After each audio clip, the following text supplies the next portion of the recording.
What's up guys, welcome back. This is Anime Crossover. You'll be watching What If Naruto Was Reborn as Dr. Doom Part 4. Now, let's begin.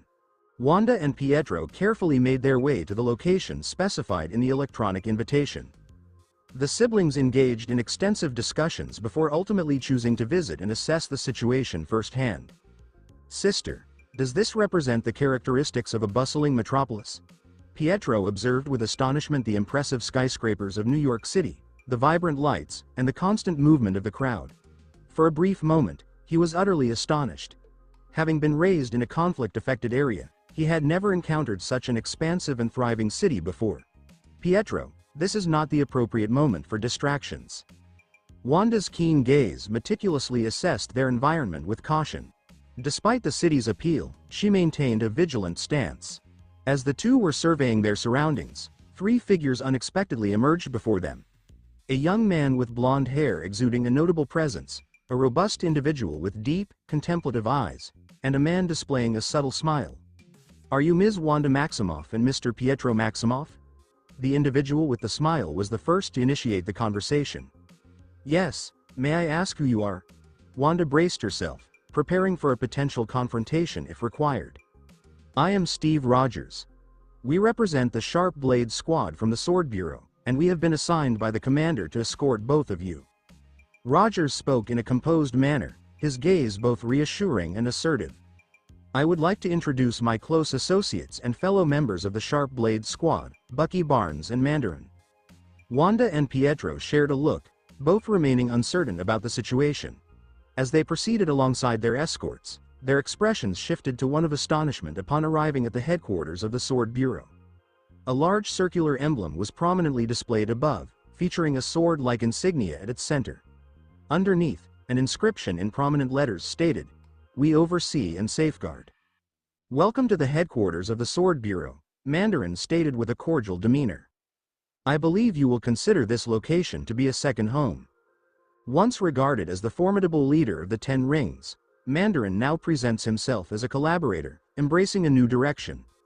Wanda and Pietro experienced a complex array of emotions as they entered the advanced facility. Despite the ongoing construction of the Sword Bureau's base, Naruto successfully modified the Skynet base, incorporating it into the headquarters. Nonetheless, the scale and sophistication of the Sword Bureau impressed the Maximoff twins significantly. Surrounding them, holographic displays illuminated, tracking global events as they unfolded in real time. Initiate the deployment of the Ten Rings Task Force to address the potential threat. Deploy the robotic fleet to address the situation. Multiple screens displayed Skynet and the Red Queen issuing commands, directing sword forces to neutralize global threats. Criminals with extraordinary abilities and anti-human extremists were being effectively neutralized or contained. "This is truly remarkable," Pietro remarked, his expression brightening. "This location resembles a scene from a science fiction film. It is truly impressive." Simultaneously, Spider-Man arrived at the headquarters, having followed the coordinates provided in his invitation. "This location is in close proximity to Uzumaki Industries." Peter surveyed his surroundings with a sense of bewilderment. He proceeded into the facility with confidence and determination. "Greetings. Is this the Sword Bureau? This location is impressive." Although Peter was inexperienced, he experienced no apprehension on stage. From the moment he arrived, he was thoroughly captivated by the location. "Peter, we are pleased to welcome you to the Sword Bureau." Steve Rogers welcomed him with a cordial smile. The arrival of Spider-Man marked the official assembly of the initial core members of the Sharp Blade Squad. At that moment, the area in the center of the room distorted dramatically. A shadowy, armored figure emerged seemingly from nowhere. "Naruto has made his entrance. Welcome," Naruto stated, his tone steady and authoritative. "The Sword Bureau is dedicated to protecting Earth from all potential threats, whether they are recognized or not. In alignment with our guiding principle, we monitor, we protect." Naruto's V-shaped visor emitted a subtle red glow as he proceeded. "Indeed, we engage in global surveillance. However, our primary aim is to enhance our efforts in safeguarding the planet. Our monitoring extends beyond Earth. We also assess threats from outside our planet." As soon as Naruto spoke those words, the ambiance in the room changed significantly. A palpable tension enveloped the atmosphere. Wanda, having been fully engaged in the discussion, abruptly experienced a chill running down her spine. "Excuse me, could you clarify what you mean by beyond our world?" she inquired, her tone composed yet wary. Naruto directed his visor towards her, speaking in a straightforward manner. "Precisely what you are considering," he stated. "Extraterrestrial beings." Before the initial surprise could completely register, Skynet's voice resonated clearly. "Sir, the Sword satellite designated for deep space surveillance has identified an unidentified spacecraft approaching Earth. Utilizing Starlink's tracking system, we have accurately identified its landing site in South America." Naruto's expression became serious. "Aliens?" he reiterated. "Affirmative. Upon analyzing their frequency emissions, it is evident that their signal does not correspond to any known sources on Earth. Would you like to initiate the deployment of the nearest Sword strike team?" Naruto contemplated for a moment before arriving at his decision. "There is no necessity," he stated. "I will manage this independently." The atmosphere shifted again, and in a moment, Naruto disappeared. In the vast expanse of space, hundreds of light years away, aboard a formidable Kree warship, an officer presented himself before his commander. "Lord Ronan the Accuser," the officer stated with due respect. "The initial teams have been dispatched to Earth. We are in the process of collecting test subjects."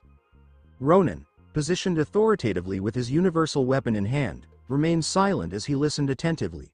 In a tone that was both cold and unyielding, he delivered his directive. "Understood. Please adjust our course to proceed towards Earth.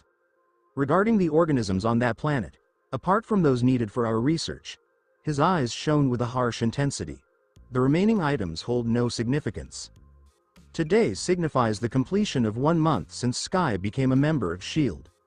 She is presently assigned to South America, responsible for overseeing an unidentified energy source. In recent days, the readings have started to change, yet there is no evident rationale for this shift." Another unremarkable day. Sky reclined on the couch, casually enjoying potato chips while engaging in a monologue to an absent audience. She had been engaged in this surveillance mission for over a week now, and aside from occasional energy surges, there had been no significant developments. She found herself quietly expressing frustration towards Nick Fury's bald head. Wasn't he being a bit excessive? Attention! An intense explosion occurred outside. A relentless heatwave struck her, briefly leaving her disoriented. "What was that?" Sky abruptly set her chips aside and stood up. However, before she could approach the door, a formidable figure unexpectedly emerged in front of her. An extraterrestrial combatant with blue skin. Subject for experimentation, initiate capture. Sky found the alien's deep, guttural voice to be entirely incomprehensible. However, she grasped its intent immediately upon its movement. The imposing warrior, resembling a marble statue of Hercules, lifted a formidable battle axe and swung it directly at her. "Oh, no," Sky narrowly avoided the obstacle, muttering her frustrations quietly. The intensity of the swing was remarkable. Although she had evaded direct contact, the shockwave nonetheless caused a sudden pain to radiate through her skin. If that axe were to strike her, she preferred not to contemplate the consequences. Crack. The subsequent wave of force impacted her before she had the opportunity to fully regain her composure. Sky was propelled backward, colliding forcefully with a tree before ultimately coming to a stop. Discomfort overwhelmed her awareness. It seemed as though her bones had fractured, her body expressing significant discomfort. The blue-skinned warrior advanced deliberately, firmly holding his formidable axe with a confident expression. Sky made a determined effort to activate her powers, yet there was no response. This is not the ideal time. It seemed as though her abilities operated independently, manifesting at inopportune moments and vanishing when required. The warrior scoffed, articulating in fragmented English. The armaments of the Kree Empire must be reinstated to the Kree Empire. Kree Empire. What is that? Sky was perplexed by the alien's words and was certainly not inclined to be taken aboard an extraterrestrial spacecraft. The axe was elevated once again. Instinctively, Sky protected her head, preparing for the impending blow. However, the anticipated discomfort did not manifest. A black-gloved hand intercepted the blade mid-swing. The blue-skinned warrior's muscles tensed as he attempted to release his weapon, veins prominently visible against his skin, but his efforts proved futile. With a precise grip, the black-gloved hand broke the axe into fragments. Sky felt her heart racing. It was indeed him. The Black Devil, Naruto Uzumaki. A notorious fugitive from S.H.I.E.L.D., classified as an S-class threat. Was he not expected to be a villain? Then why was he assisting her? Before Sky had the opportunity to comprehend the situation, Naruto Uzumaki made his move. A precise strike to the Kree soldier's abdomen propelled the formidable alien through the air with remarkable force. The extraterrestrial collided with the earth, azure fluid dispersing from its mouth. Nevertheless, in spite of his injuries, the Kree soldier wiped his lips and spoke with a chilling demeanor. As a representative of the Kree Empire, I urge you to surrender the weapon in your possession, and I will ensure your safety. Naruto Uzumaki chose to remain silent. The Kree soldier's gaze intensified. Your actions are obstructing the Kree Empire's reclamation mission. Consequences will follow. With a determined advance, the warrior moved forward. Naruto offered only a fleeting look in his direction. Understand your role. The repulsor cannon on Naruto's palm activated, with its energy output increasing to 70%. A striking blue beam emanated from his hand, penetrating directly through the Kree soldier's chest. Ah! The Kree warrior emitted a final cry before succumbing to his knees. In the face of his imminent demise, the Kree soldier maintained his composure and did not plead for mercy. In response, he chuckled. Do you believe this will have any impact? His voice lacked strength, yet his eyes radiated an intense fervor. The Earth testing grounds have been officially activated. Ronan the Accuser is en route with the fleet. You lesser civilizations are on the brink of extinction under the power of the Kree Empire. With those unsettling words, the illumination in his otherworldly eyes started to diminish. Sky found herself at a loss for words. Her mind grappled with the overwhelming absurdity of the recent events. A large blue alien appeared unexpectedly, attempted to abduct her, and then expressed his belief that she was a type of Kree weapon. Furthermore, the Kree Empire possessed an ancient testing ground on Earth? She had never encountered anything so absurd in her entire life. What exactly is a Kree? Subsequently, an even more unusual occurrence took place. The Black Devil, classified as an S-class fugitive, initiated the healing process for the Kree soldier. The significant wound in the alien's chest gradually started to heal. A glimmer of awareness re-emerged in the soldier's gaze. Why are you assisting him? Sky inquired. Naruto chose to disregard her. He leaned in, articulating his words with a low, authoritative tone. Please return and inform Ronan. The Earth testing grounds represented a misleading indication. The experiment conducted by the Kree Empire was unsuccessful many years ago. The Kree soldier clenched his jaw, expressing disdain. Do you genuinely believe you can mislead a noble Kree warrior? Naruto's visor emitted a red glow. I have no intention of misleading you. A radiant light surrounded the Kree soldier's form. His expression relaxed. Subsequently, he reiterated Naruto's words, much like a malfunctioning recording device. The Earth testing grounds were a misleading indication. The Kree Empire's experiment was unsuccessful long ago. With a bewildered expression, he moved away into the forest, repeating the phrase continuously. Sky was taken aback. She faced Naruto, her eyes filled with a multitude of unresolved inquiries. However, he had already departed. The environment surrounding him contorted, and in an instant, he disappeared. Sky remained in place, visibly affected, with signs of distress and a profound sense of uncertainty. She surveyed her surroundings. The charred earth, the fragmented remnants of her dwelling, and the persistent discomfort in her body served as the sole evidence of the reality of her situation. If it were not for those, she may have believed that the entire experience was merely a figment of her imagination. The jungle remained quiet. Excessively quiet. Sky remained motionless, attempting to comprehend the events that had just unfolded. The imposing blue-skinned warrior, identified as a Kree soldier, had just departed, mechanically reciting Naruto's implanted message. Just a moment ago, he was prepared to divide her with his axe. He was now retreating, murmuring phrases that would lead his empire into a pursuit of illusions. Sky released a sharp breath, her ribs sore from the earlier confrontation. Her body urged her to take a seat and recuperate, yet her mind was in a state of constant activity. Naruto Uzumaki, known as the Black Devil of S.H.I.E.L.D., had just intervened to save her life. What is the reason for this? The individual was classified as an S-class fugitive, a designation that Fury had placed at the pinnacle of S.H.I.E.L.D.'s watchlist. He was an elusive figure, a mystery that even Stark's sophisticated tracking systems could not identify. Here he was, positioned in the heart of a South American jungle, addressing alien invaders with an air of nonchalance, as if it were merely another Tuesday. Then, just as abruptly as he appeared, he disappeared. Sky tightened her fists, her frustration simmering just beneath the surface. "What is happening?" she inquired. She required clarification. Her communications were compromised due to the explosion. However, she retained a backup transmitter within her equipment. She approached the wreckage of her outpost with caution, meticulously examining the scattered equipment. After a brief moment, she located it, a compact, handheld S.H.I.E.L.D. emergency beacon. She activated it. The red light flickered twice before it stabilized.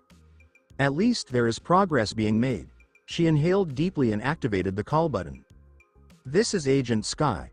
I have just encountered an unidentified hostile, presumed to be of extraterrestrial origin. I require immediate extraction." Unchanging, a voice emerged through the receiver. "Agent Sky, this is Agent Hill. Could you please provide your current status?" Maria Hill. That was a positive indication. If Hill was responding, it indicates that S.H.I.E.L.D. had not entirely dismissed her potential. "It is not satisfactory," Sky acknowledged. "My base has been compromised, my communication systems are malfunctioning, and I have just been defeated by an imposing 7-foot-tall blue-skinned warrior who identified himself as a Kree." There was no response on the other end. Subsequently, "Did you mention Kree?" Hill's voice took on a more incisive tone. "Indeed. A large individual, appearing as though he could lift substantial weights." He communicated in an unfamiliar dialect before transitioning to fragmented English. He repeatedly referred to me as a weapon, and mentioned something regarding returning to the Kree Empire. A further pause.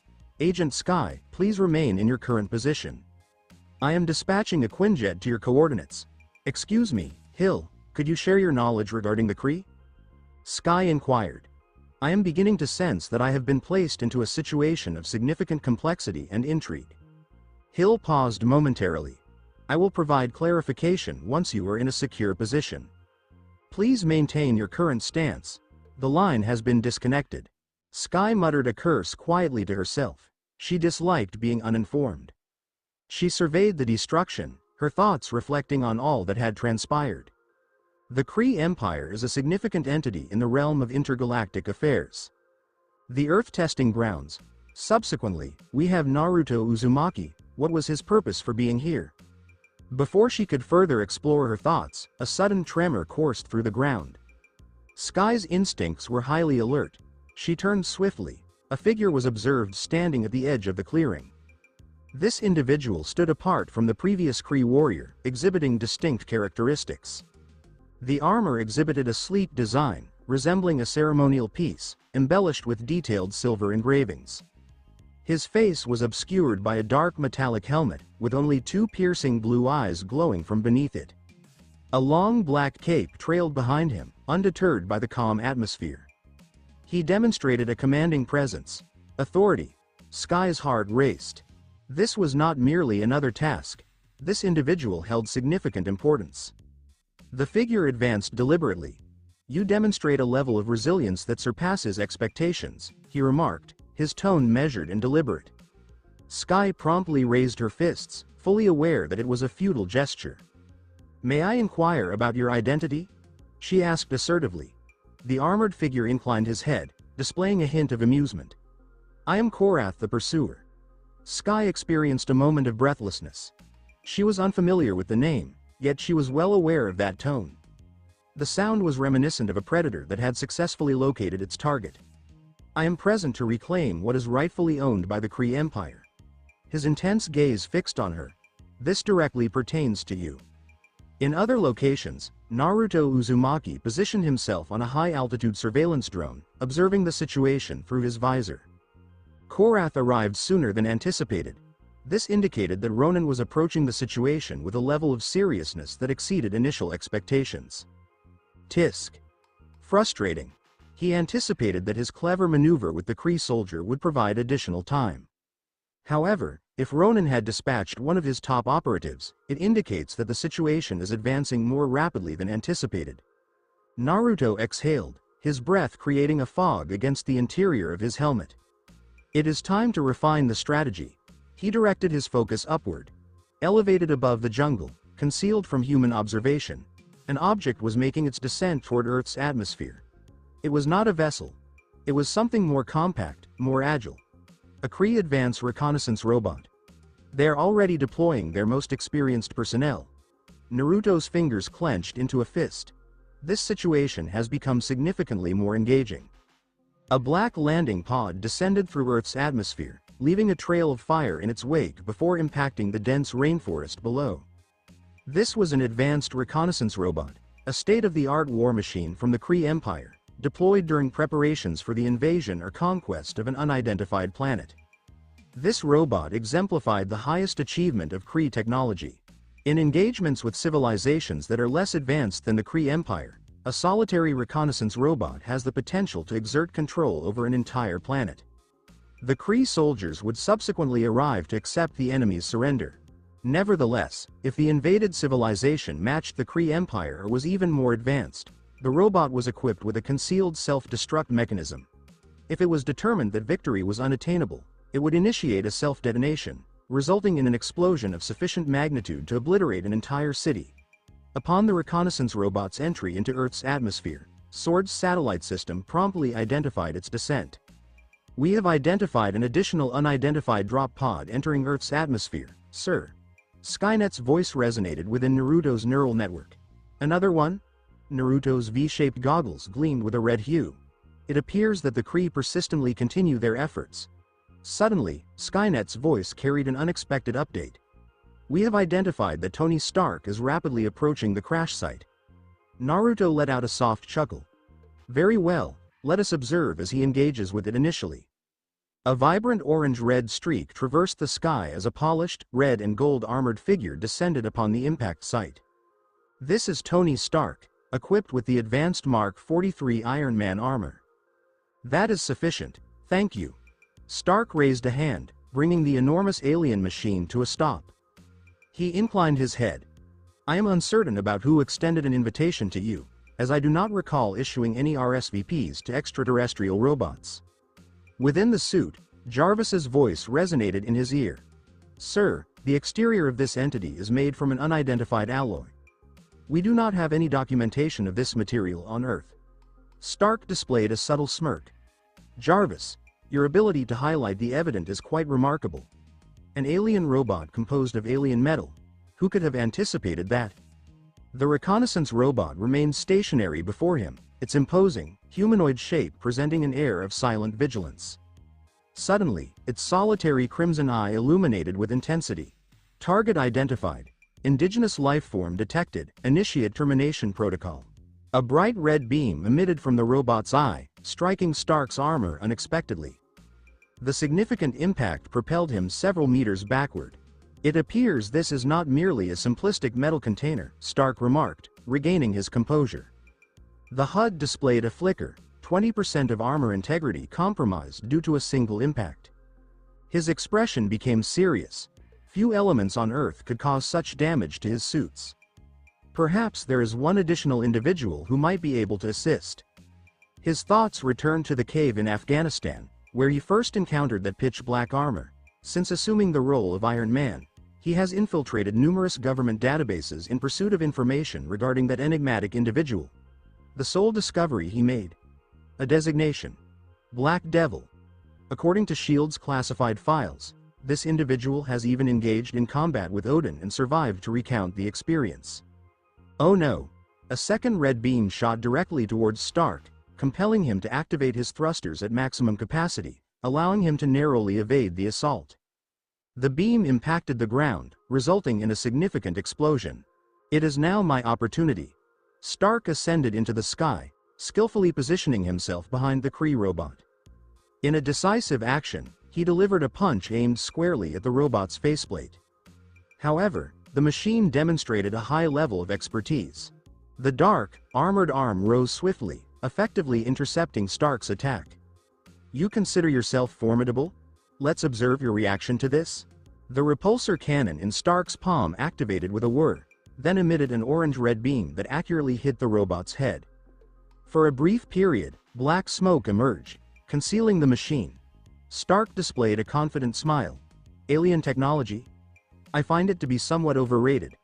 As the smoke dissipated, a solitary red eye continued to glow intensely. The Kree robot sustained no damage whatsoever.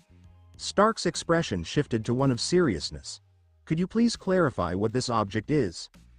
The reconnaissance robot re-established its target locked, discharging another intense red energy beam. Stark maneuvered skillfully, evading the relentless beams that sliced through the air with precision and intensity. The extreme heat altered the surrounding atmosphere. The rainforest behind them was engulfed in flames without delay. Unexpectedly, the robot's right arm underwent a reconfiguration, evolving into a cannon. That may not be ideal. A green energy surge emanated from the cannon. The beam narrowly missed Stark's shoulder, penetrating the armor plating of the Mark 43. Sparks ignited as the exposed wiring and internal mechanisms were revealed. Within the suit, alarms sounded urgently. Stark examined his compromised armor. For the first time in an extended period, a sincere sense of discomfort settled within him. He had prior experience in combat. He had confronted terrorists, supervillains, and even deities directly. However, this thing was different.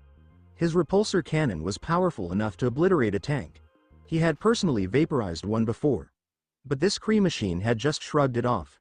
Furthermore, its energy beam had ripped through his armor like it was paper. If that shot had been a few inches to the left, he'd be dead. His grip on reality tightened. All right, Stark, new plan, run. Stark's discomfort was escalating with each passing moment. Could this reconnaissance robot represent the highest achievement in alien combat technology? Or was it simply a transient operative? What would the implications be if there were 10 of these? 100. A complete military force. Jarvis, please conduct a thorough analysis for any vulnerabilities. I find it hard to accept that this system is without flaws.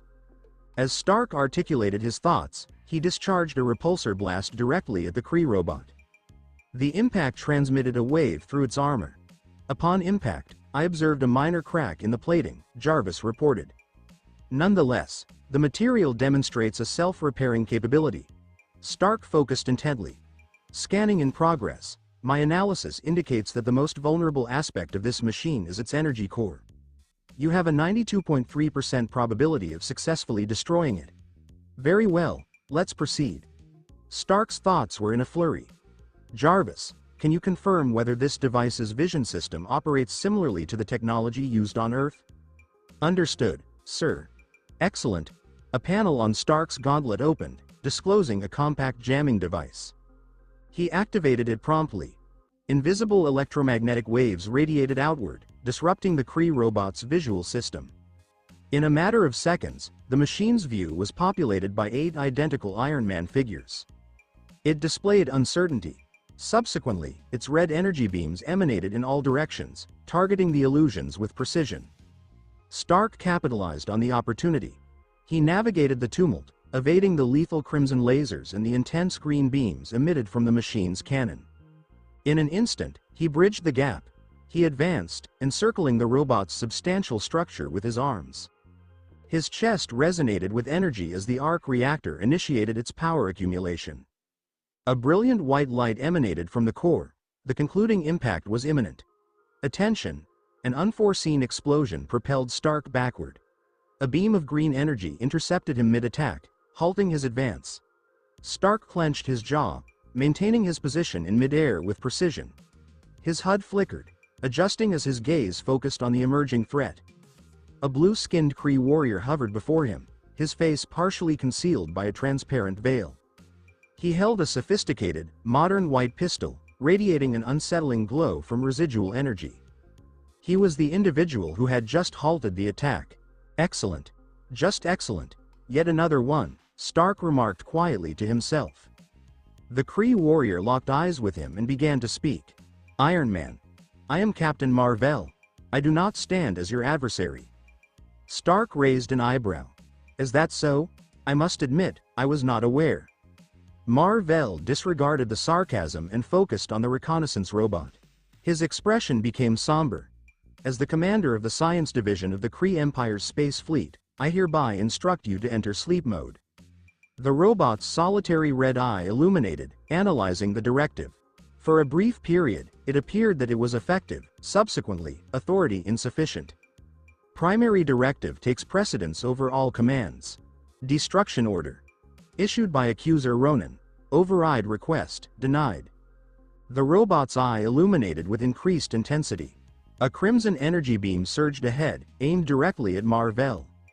The Kree warrior narrowly evaded the attack, ascending into the air with remarkable speed. It appears that you two may have differing perspectives. Stark discharged another repulsor blast, striking the robot's head with precision. The machine exhibited minimal response. Marvel descended a short distance away, his expression markedly more solemn than previously.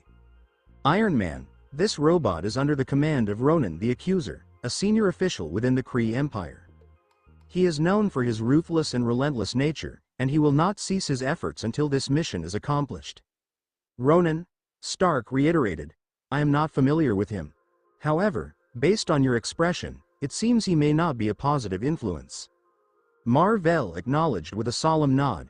It is crucial to comprehend the gravity of the situation. Ronan is accountable for the annihilation of entire civilizations. His interpretation of justice equates to total devastation. If he has deployed this machine, it indicates that Earth is already within his scope. Stark elevated a hand. Excuse me, are you suggesting that there exists an alien empire with intentions to eliminate us? Marvel tightened his fists. We do not have the luxury of time for detailed explanations. It is imperative that we neutralize its energy core immediately before what? Stark interjected. Before it summons its allies? Before it becomes aggressive? I regret to inform you, Captain, but we have been attacking this entity for some time now, and it remains intact. Marvel's demeanor shifted to one of seriousness. No, prior to the detonation of the Kree Empire's antimatter bomb contained within its structure. A prolonged silence. Stark paused momentarily. Pardon me, could you please clarify? Should that bomb detonate, it will obliterate the entire city. Survival will not be possible. Stark released a sharp breath. Are you suggesting that this alarming entity has a dirty bomb concealed within its chest? Sir, Jarvis's voice announced. According to my scans, Captain Marvel is being truthful. I was aware he was being truthful. Stark exhaled wearily. Because my life is quite chaotic. At that moment, the reconnaissance robot exhibited erratic behavior. The red energy beams transformed into a chaotic storm, discharging in all directions without discrimination. The trees ignited with intense flames, the ground fractured upon impact, and the air quivered in response to the heat. Marvel discharged his weapon, emitting bursts of green energy. Stark deployed his complete array of weaponry, repulsors, missiles, and all available resources. No amount was sufficient. Marvel exclaimed, Iron Man, be cautious. A green projectile narrowly avoided striking Stark's shoulder, impacting a tree and destroying it instantly. Stark suppressed an exclamation as he assessed the damage to his armor.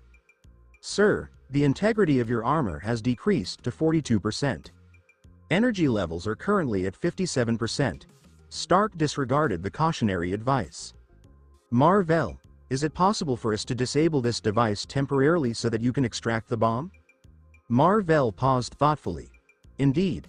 However, this is contingent upon your ability to fully immobilize it. Paralyzing a bloodthirsty alien death machine appears to be a straightforward task, Stark remarked. The gauntlet emitted a radiant glow. A high-energy laser penetrated the air, striking the robot's limbs with precision. The attempt was unsuccessful. The machine's self-repairing armor effectively sealed the damage in a matter of moments. I highly advise a strategic withdrawal. Your armor is approaching critical thresholds. Stark tightened his jaw. I understand, Jarvis. The circumstances were becoming increasingly critical. Unexpectedly. A sudden burst of blue light impacted the robot.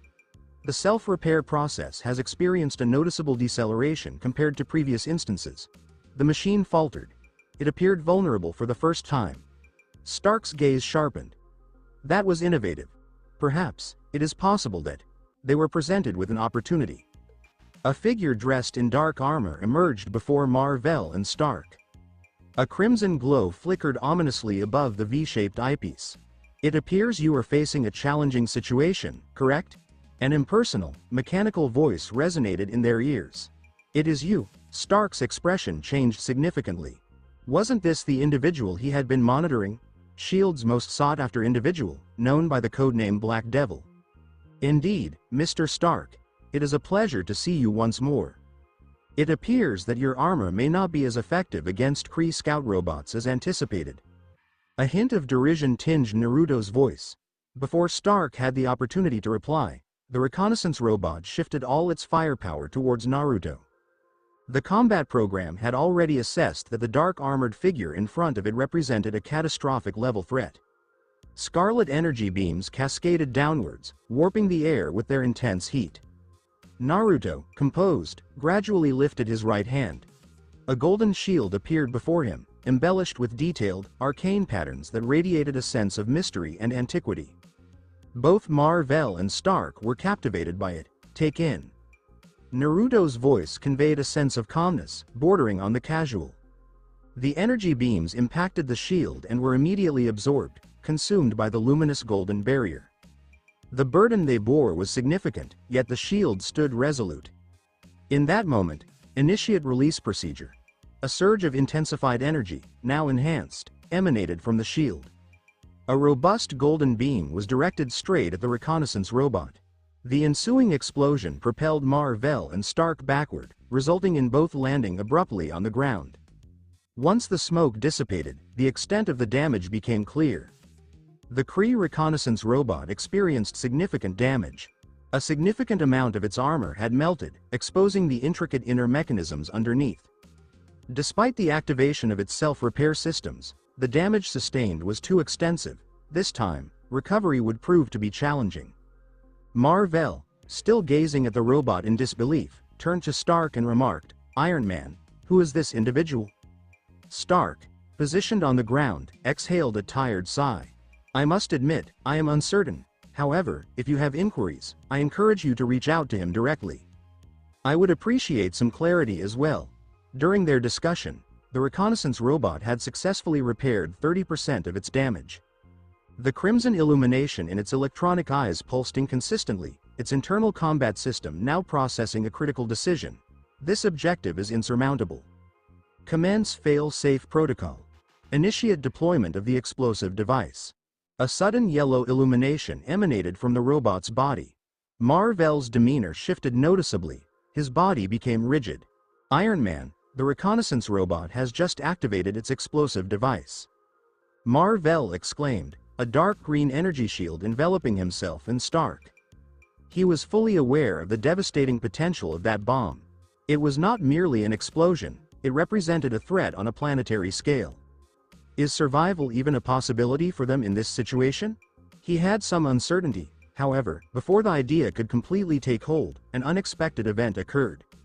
A transparent energy shield promptly enveloped the reconnaissance robot. The explosion occurred within the confines of the shield. A brilliant yellow firestorm erupted, swirling intensely within the enclosed area. The intense heat encroached at the periphery, but no spark was emitted. The shield remained steadfast. Mar-Vell's jaw almost fell open in astonishment. The antimatter bomb contained within the reconnaissance robot, an explosive capable of devastating an entire city, had been fully neutralized within that shield. No evidence of destruction was visible to the outside world. "Who is this individual?" Mar-Vell inquired, his thoughts in disarray. He possessed a profound understanding of the sheer terror that bomb instilled. Nevertheless, this enigmatic individual managed to handle it as though it were of little significance. In that moment, Naruto addressed Mar-Vell with a composed demeanor. "I believe it is time for us to engage in a discussion, Mar-Vell, commander of the Kree Empire's Science Division." Mar-Vell's demeanor became resolute. He had resided on Earth for several decades. He had developed a strong attachment to this planet and the independent humans who resided here. Their resilience and spirit contributed to a sense of belonging on Earth. He refused to allow Ronan to take it away. "Very well," Marvel stated solemnly. "I concur. It is essential that we have a discussion." Naruto remained silent. Instead, he raised a hand and meticulously traced a golden circle in the air. A radiant portal manifested. An office-like room was visible through it on the other side. Marvel gazed, his eyes widening in astonishment. What factors contributed to this outcome? What type of technology is this? Following a brief pause, Marvel tightened his fists and proceeded forward. Before Naruto proceeded, Stark unexpectedly exclaimed, "Greetings, Mr. Black Devil. I will be joining as well." Naruto directed his attention towards him. The illuminated red V-shaped visor was inscrutable. "I contributed to the recent project involving the alien tin can," Stark remarked. "Interfering with its visual system must have some significance, wouldn't you agree?" His voice diminished in volume beneath Naruto's unspoken scrutiny. "Is that correct?" For a brief moment, Naruto remained silent. He stepped aside quietly, permitting Stark to proceed. Stark blinked, exhibiting a hint of surprise. "I anticipated your rationality," he remarked, entering the portal. "It is surprising that S.H.I.E.L.D. would perceive you as entirely unapproachable." Upon Naruto's entrance, the portal disappeared. The forest, now damaged, fell into silence once more. In addition to the damaged trees and the dispersed debris, the events that unfolded here would remain undisclosed to all. As Stark stepped through the portal, he surveyed his surroundings with keen interest. The office did not align with his expectations. Bamboo seating options. A sturdy wooden table. A selection of small teacups meticulously arranged on top. Had it not been for the presence of Black Devil, he might have believed he had entered a conventional study rather than the hideout of the most sought-after individual globally. As the portal slowly diminished from view, Naruto proceeded to follow them in. Simultaneously, the nanobots enveloping his armor were actively engaged in the process of repairing the minor damage incurred during the confrontation with the Kree reconnaissance robot. "Sir, a unique energy signature has been identified on his body," Jarvis's voice resonated within Stark's helmet. "The observed pattern indicates the involvement of nanotechnology." Upon hearing that, Stark instinctively clenched his fists. Nanotechnology. The specific project he was engaged in. The challenge was that it proved to be exceptionally difficult to develop, even for him. His current armor continued to depend on self-assembly mechanisms, and accomplishing what Naruto had just showcased was significantly beyond his capabilities. He experienced a moment of envy as he observed the flawless and efficient repair process on Naruto's armor. Stark cleared his throat. "Could you please provide me with some clarification? At the moment, I feel quite out of my depth, Mr. Black Devil." Marvel spoke up, his voice serious. "Given your awareness of my name, it follows that you comprehend the threat posed by Ronan the Accuser. Ronan is already on his way to Earth. You've seen it yourself. The Kree Empire has already sent their advanced reconnaissance units." His expression became somber. "This was just the beginning." "Excuse me, please pause for a moment," Stark interjected. "Could you please provide more information about Ronan and the Kree Empire?" Marvel exhaled deeply and commenced his explanation. The Kree Empire represents a significant interstellar civilization that encompasses numerous star systems. Their planet of origin, Hala, is situated within the large Magellanic Cloud. What about the Accusers, highly skilled operatives of the Kree Empire, serving as judge, jury, and executioner in a singular role? Among them, Ronan stood out as the most formidable, a warlord driven by an insatiable desire for conquest. Stark listened attentively, his eyes widening with each passing moment. "Are you suggesting that a complete alien empire is focused on Earth? So, the massive robotic adversary we just encountered was merely a scout?"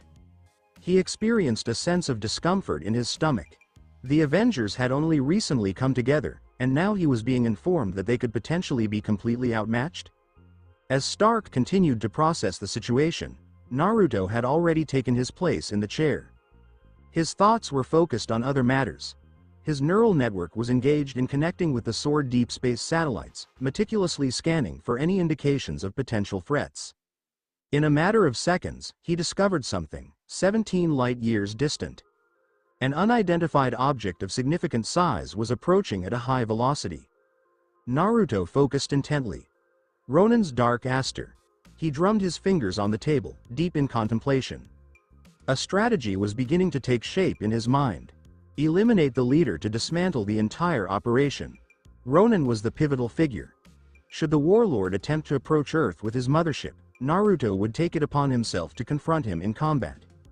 And assess whether he possessed the strength to confront one of the Kree Empire's purported deities of war. The gentle tapping of his fingers on the table prompted Marvel to halt mid-sentence. Naruto directed his attention towards him. "Mr. Black Devil," Marvel stated, his tone earnest. "You are aware of the risks associated with Ronen. Therefore, please share your strategy." Naruto took a moment before responding. Instead, he clicked his fingers. A holographic screen promptly appeared before them. For a brief moment, Stark's attention was diverted, not by the screen, but by the sound of a finger snap. Where had he encountered that previously? The thought vanished immediately upon his gaze landing on the holographic display's content. At the center, an emblem captured his focus, a refined, pointed arrow-like design. Furthermore, Sentient World Observation and Response Division Bureau, SWORD? Stark articulated the words clearly. He believed that name was significantly more impressive than SHIELD. He did not prefer to engage in defensive play, he preferred to take initiative. From his observations, SWORD was precisely that. The holographic display transitioned, live broadcasts from various locations around the globe. Irregularities. Unusual occurrences. Teams engaged in activity. Stark's eyes expanded in surprise. "What is this?" "Yes," Naruto responded with composure. SWORD's primary functions are monitoring and protection. Stark observed the deployment of strike teams. He observed mutants effectively neutralizing threats. He observed covert operations executed with meticulous precision. In that moment, his entire perspective was fundamentally altered. SHIELD has consistently positioned itself as the sole guardian against the unknown. However, this presented an opportunity of even greater significance. An entity that has been functioning discreetly from the outset. Observing. Conducting an analysis. Regulating. Who do you believe you are? Stark's tone was incisive. Operating from the background, determining the course of global events? Naruto ultimately directed his attention towards him. "Without my involvement," he stated calmly, "do you genuinely believe you, and the so-called Avengers, could thwart Ronen?" Stark began to speak but then refrained. He was aware of the answer. Despite his reluctance to acknowledge it, the Avengers were not adequately prepared for a situation of this magnitude. The team had only recently formed, and now an entire intergalactic warlord was approaching Earth. They were insufficient. Stark tightened his jaw. "While you may be correct," he stated, shaking his head, "I cannot endorse your approach. You are engaging in a risky endeavor." Naruto nonchalantly shrugged his shoulders. "Your agreement is not a requirement for me." His voice maintained a composed demeanor, yet it carried an underlying intensity. "I will demonstrate it in my own manner." Before Stark had the opportunity to reply, the atmosphere adjacent to them started to warp. A disturbance in the fabric of space, a new figure appeared and took a seat across from them. A man with a shaved head wearing a dark trench coat. His remaining eye promptly focused on Marvel. "Indeed," Nick Fury remarked with a polished demeanor.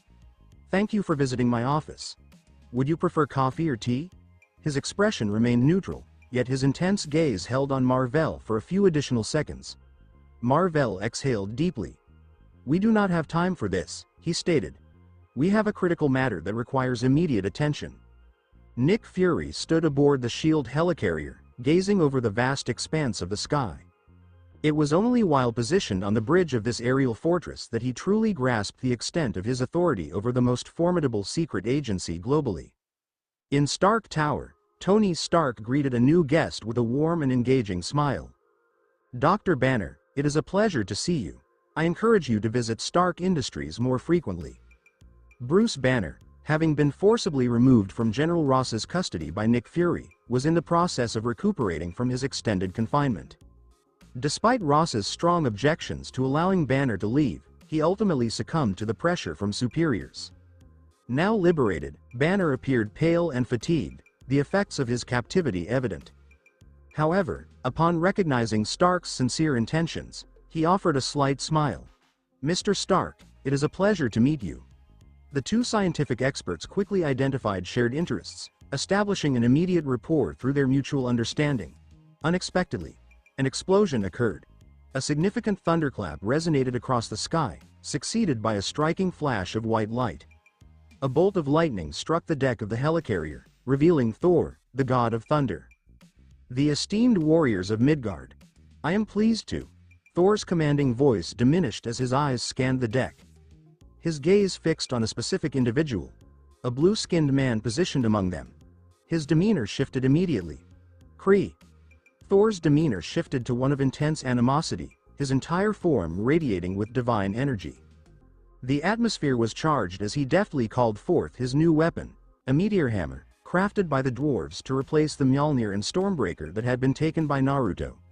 Twirling the hammer in his grip, Thor exuded a formidable presence that prompted the helicarrier's crew to take a cautious step back. "God damn it," Nick Fury growled while scratching his temple. Mar-Vell mocked Asgardians for their tendency to focus on their muscles. Despite the fact that Mar-Vell had spent years on Earth, the Kree and Asgardians had a long history of conflict. Tensions rose dramatically when their eyes met. Just before the two were about to fight, Stark stepped in between them and raised his hands in a peaceful gesture. "Whoa, whoa, whoa. Let's all calm down here, all right? Mar-Vell is here to help." Thor scowled at Stark. "The Kree fleet is approaching, and you expect me to believe that he's not a spy?" Mar-Vell folded his arms. "If you could put aside your arrogance for 5 seconds, Asgardian, you'd realize that I'm trying to help." Thor and Mar-Vell grudgingly agreed to a truce, if only for the time being. In the S.H.I.E.L.D. war room, Nick Fury examined the assembled heroes. "So," he asked, his voice filled with concern, "you've all seen this Black Devil in action?" Everyone but Banner nodded solemnly. Thor, having lost both of his heavenly weapons to Naruto, tightened his fists. Stark and Mar-Vell had personally observed Naruto defeat the Kree spying robot. "And he's built a new organization. Something called the Sword." The mention of it caused Nick Fury's countenance to deepen. "That's right," Stark confirmed. "And their motto? We monitor. We protect." He activated a holographic screen that displayed footage of the Black Devil's forces dealing with supernatural threats around the world. Nick Fury breathed sharply. The Black Devil is playing a very dangerous game. While they were devising a strategy, the real horror began to emerge in New York City. The sky darkened at precisely 10 a.m. An enormous shadow fell over the city as a colossal Kree cruiser descended from the skies, blocking the sun. Thousands of blue-skinned warriors leapt off the aircraft and swarmed the city like a plague. Then came the barrage. Energy bursts showered down from the sky, destroying houses, overturning automobiles, and burning entire blocks in flames. Fire erupted from smashed windows, and explosions ripped across the streets. Civilians shrieked in terror and fled for their lives. Police officers boldly opened fire on the invaders, but their bullets just bounced off the Kree warriors, leaving no scratches. The city burned for 5 minutes straight. The mayhem eventually stopped. As if commanded by a switch, the Kree troops came to a standstill, forming exact formations in the city square, their actions eerily synced. The enormous warship opened its circular docking bay, lowering 2 individuals to the earth. Kree officers. They projected a frigid dominance as they wore military clothing comparable to Mar-Vell's. At that point, the global communication network was compromised. A new image appeared all across the world, on televisions, smartphones, and laptops. A blue-skinned warlord with a terrifying look and an air of complete command. His voice was deep, and his words were as cutting as blades. "Inferior Earthlings. I am Ronan, the great accuser of the Kree Empire." His frightening words reverberated through every technology in existence. "I have come to offer you 2 choices. Choice 1, surrender. Submit to the great and glorious Kree Empire. Become a part of something greater. Choice 2, resist, and I will personally exterminate every last one of you. You have 30 minutes to decide." Behind him, his 2 lieutenants were standing at attention, their expressions unreadable. Then the screens went dark.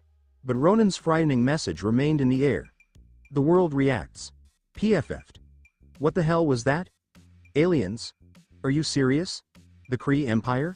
New York City is under attack? Global panic ensued. Governments hurried to prepare an emergency reaction. The world's most prominent leaders held frenzied conversations, attempting to realize the gravity of their situation. Mar-Vell tightened his fists, his face grim. They arrived sooner than we expected. Stark gritted his teeth, having already activated the flying mode on his armor. We don't have time for debates. We're heading to New York City, now. With that, he took off into the skies, racing towards the battlefield. The Kree invasion had started. 2 armored Kree officers stood in the center of the square, observing the Kree warriors lined up in front of them. To them, Earth was nothing more than a frail rock, barely worth their time. Bang! A fiery orange-red energy beam struck one of the cops in white armor, knocking him off his feet and plummeting to the ground. Kree soldiers, huh? Not that impressive. Stark floated in the air, smirking beneath his helmet. But before he could appreciate the moment, a torrent of bright energy blasts poured down on him from all sides. Oh, come on. So this is how you want to play it? Fine. Bring it on, you blue-skinned intergalactic bullies. Stark mocked, his repulsors blazing in response. The cop he had assaulted minutes before slowly rose to his feet, his look gloomy. The white armor he wore was almost undamaged, with the exception of a few charred black lines where the energy beam had struck. He fixed his steely look on Stark. Kill him. His command was straightforward yet unambiguous. The Kree troops raised their rifles, preparing to kill the fleshling in their sights. Suddenly, the sky darkened. Thick storm clouds came in, blanketing the whole Big Apple City. A loud thunderclap boomed throughout the battlefield. And then, boom! A gigantic man appeared in the midst of the Kree warriors, holding a meteor hammer that crackled with energy. Finally, some real action. Let's see if you Kree are as tough as you claim. Thor grinned excitedly, his eyes bright with delight. He swung his sword without hesitation, knocking a Kree trooper off his feet. The impact was so forceful that the poor warrior smashed through a building before disappearing into the rubble.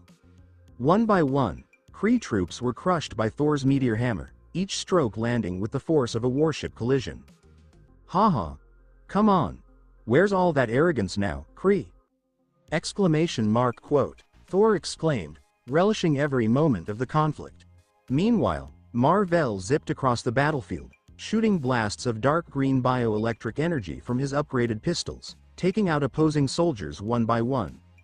Hawkeye drew back his bowstring on a nearby rooftop, unleashing arrows with precision accuracy. Each missile hit its target, dropping Kree warriors where they stood. Explosive arrows went off in the lines, sending blue-skinned troops scattering. The city was in disarray. The Avengers battled back against the invading army, and their united efforts kept the Kree at bay. Above the battlefield, Stark dashed through the air, attracting Kree fire and leading them on a frantic chase. His flight patterns were wild and unpredictable, causing his opponents to squander their shots. And as he wove through the air, he took them out one by one, reducing their number. Sword Headquarters. Sir, is that massive thing the Kree mothership? Pietro inquired, his voice full of skepticism. Naruto Uzumaki stood in the center of the operations room, arms crossed, watching the live holographic video. The screens showed numerous fighting zones, each with a separate city under attack. But one sight stuck out, the massive black warship looming above New York City. That's right, Skynet replied in Naruto's place. Based on data collected from the Starlink satellites, we estimate the Kree mothership to be approximately 20 miles in length. Pietro gulped hard. Even for someone as quick as him, the sheer enormity of the vessel was overwhelming. The remaining Sword Squad members exchanged apprehensive glances. So, what's the plan? Wanda finally said. Pietro grinned. Isn't it obvious? We hit the battlefield and take the fight to them? Naruto shakes his head. Wait, Spider-Man said, lifting his eyebrow. Aren't we supposed to be the good guys here? Shouldn't we be out there protecting civilians? Naruto returned his look with a calm expression. Tell me, how many of you can take on an entire alien army head-on? The room went silent. I thought so, Naruto added, pacing in front of them. Besides, the Avengers are already in the field.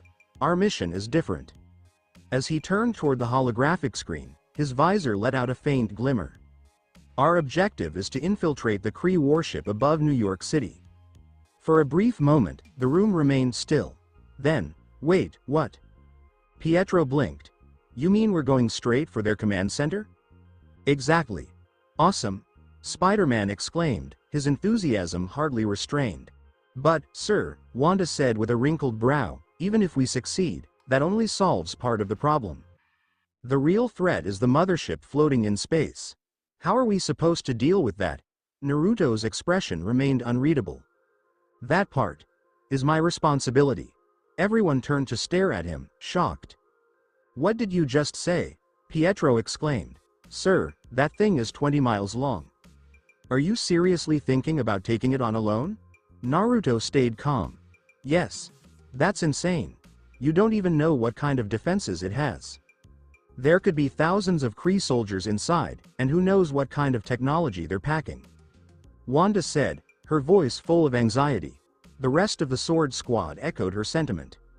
Naruto was their boss, having founded the Sword Bureau from the ground up. The thought of him embarking on such a perilous assignment alone was inconceivable. Naruto's gaze glanced over his teammates, his words steady. I am the commander. It is my duty to make these decisions. And you should know by now, I never enter a battle unprepared. His comments exuded a serene, unshakable confidence. And they were correct. Unlike the others, he wasn't entering blindly. He was familiar with the Kree, their strengths, limitations, and technologies. He had seen it all before, in another universe. He was already calculating the best course of action, considering every possible outcome and developing the most successful approach. This was hardly a foolish gamble. It was a well-planned execution. The room became silent once more. The Sword Squad members nodded one by one, placing their trust in him. Naruto's visor flickered with light as he returned to the holographic display. Let's begin. In New York City, S.H.I.E.L.D.'s superheroes engaged in deadly fight with Kree warriors. Bright energy beams flashed across the battlefield like beautiful fireworks, giving the sky an unnerving beauty. But within that beauty lay pure devastation. Each beam held death. The two Kree officers who had recently arrived on Earth watched the wild scene with sad expressions. They assumed Earth was nothing more than a primitive backwater, unworthy of the Kree Empire's attention. However, the resistance they encountered was far stronger than anticipated. And then, BZZT, global communications have been hijacked once more. Ronan's dark and scary face was seen on every television on Earth. His low, guttural voice conveyed a terrifying promise. Earthlings, it seems you have rejected my mercy. Now, you will only know pain and death. The half-hour grace period is over. I am deploying the full might of the Kree Empire. Every living thing on this planet will be annihilated. Fresh waves of warriors descended from the Kree warships hanging over New York City, like a lethal storm. We're screwed, Stark murmured as the constant stream of Kree troops poured in. Amidst the commotion, a Kree officer's visor flickered as he scanned the battlefield. His eyes was suddenly drawn to a single figure, and his visor recognized the target immediately. Mar-Vell. His voice conveyed both recognition and perplexity. His expression suddenly clouded. You are an enemy of the Kree Empire. Standing amidst the bodies of fallen Kree warriors, Mar-Vell quietly reloaded his rifle. He had just taken out another opponent with a precise shot, his expression icy and impenetrable. I am a scientist of the Kree Empire's space fleet. My mission on Earth was for research, conducted under the will of the Supreme Intelligence. That mission is over, the officer said abruptly. You are to return to the Empire with us immediately. Another officer hurriedly established a direct line to Ronan. Lord Accuser. Mar-Vell has defected. Requesting permission to eliminate him immediately. A brief pause. Then Ronan's voice emerged, impersonal and definitive. Permission granted. The Kree Empire had only one answer to traitors. Annihilation. Mar-Vell moaned, strengthening his hold on the weapon. The opportunity for diplomacy has passed. Not far away, Stark fired a repulsor shot at a Kree trooper before turning to face Mar-Vell. So, I take it your negotiations with the blue-skinned overlords didn't go too well? He responded. Marvell fired another shot, dispatching a Kree warrior with fatal accuracy. His expression remained serious. Ronan's forces are too overwhelming. If we keep fighting here, we're just delaying the inevitable. We need a new plan. Stark used his chest-mounted unibeam to cut through multiple Kree troopers, but his heads-up display displayed a warning. His suit's energy reserves were running low. He tapped into his armor's communications. JARVIS, start prepping an emergency recharge. I'll need a top-up, stat, but before he could take off, a distortion appeared in the atmosphere. The space directly before of him twisted and swirled, bending like a heatwave. Then figures emerged, which Stark did not identify. His sensors immediately activated, scanning them. Leading the group was a guy dressed in a foreign military attire, his shield bearing an emblem Stark did not know. Beside him loomed a dark figure in black, his piercing eyes glittering with deadly intent. Then there was the middle-aged man, clad in a flowing robe. Stark couldn't help but wonder whether that was fighting attire. Spider-Man was also present, donning a strengthened steel spider outfit, as were two young siblings who moved with frightening confidence. Stark blinked. What the hell am I looking at? And suddenly things got crazy. The uniformed man, whom Stark mentally called Captain Supreme, threw his shield. The emblem-engraved disc ripped through a complete row of Kree warriors like they were made of paper before bouncing back into his fingers. The mysterious operative, a soldier Stark dubbed the Extreme Agent, leapt forward, his bionic left arm blazing brightly. Every punch he threw shattered Kree armor, killing instantaneously. Then there was the boy dressed in blue. Stark barely noticed him move. His systems merely detected a faint blur as the speedster sped through the battlefield, leaving behind a trail of dead Kree bodies. Spider-Man triggered his steel spider upgrades, and 8 gigantic mechanical limbs sprang from his back. He ripped through enemy soldiers with lethal precision, like a metallic hurricane.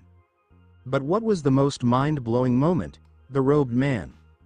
With a flip of his wrist, an entire sector of the Kree army disappeared. Stark's jaw was virtually unhinged. Okay, what?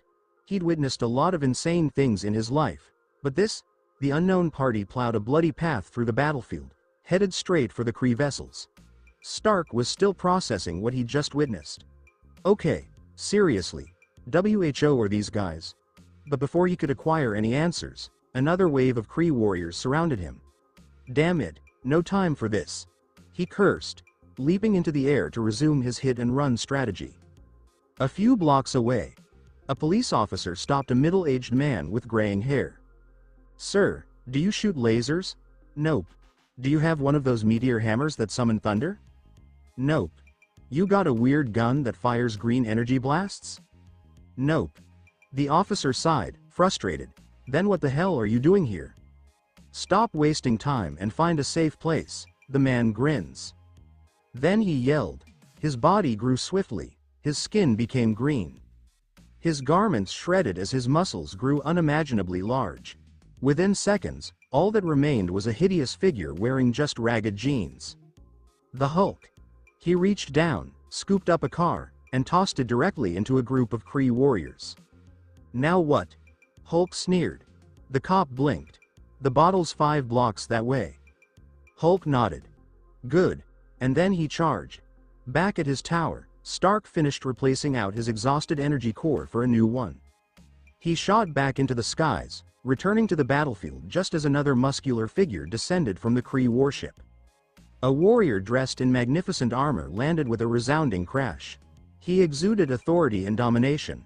Stark quickly launched a palm repulsor blast at him. It didn't seem to bother him. His armor's scanners worked overtime to determine the newcomer's power levels. I am Mackenzie, Supreme Warrior of the Kree Empire. I will burn this planet to the ground, Stark grumbled.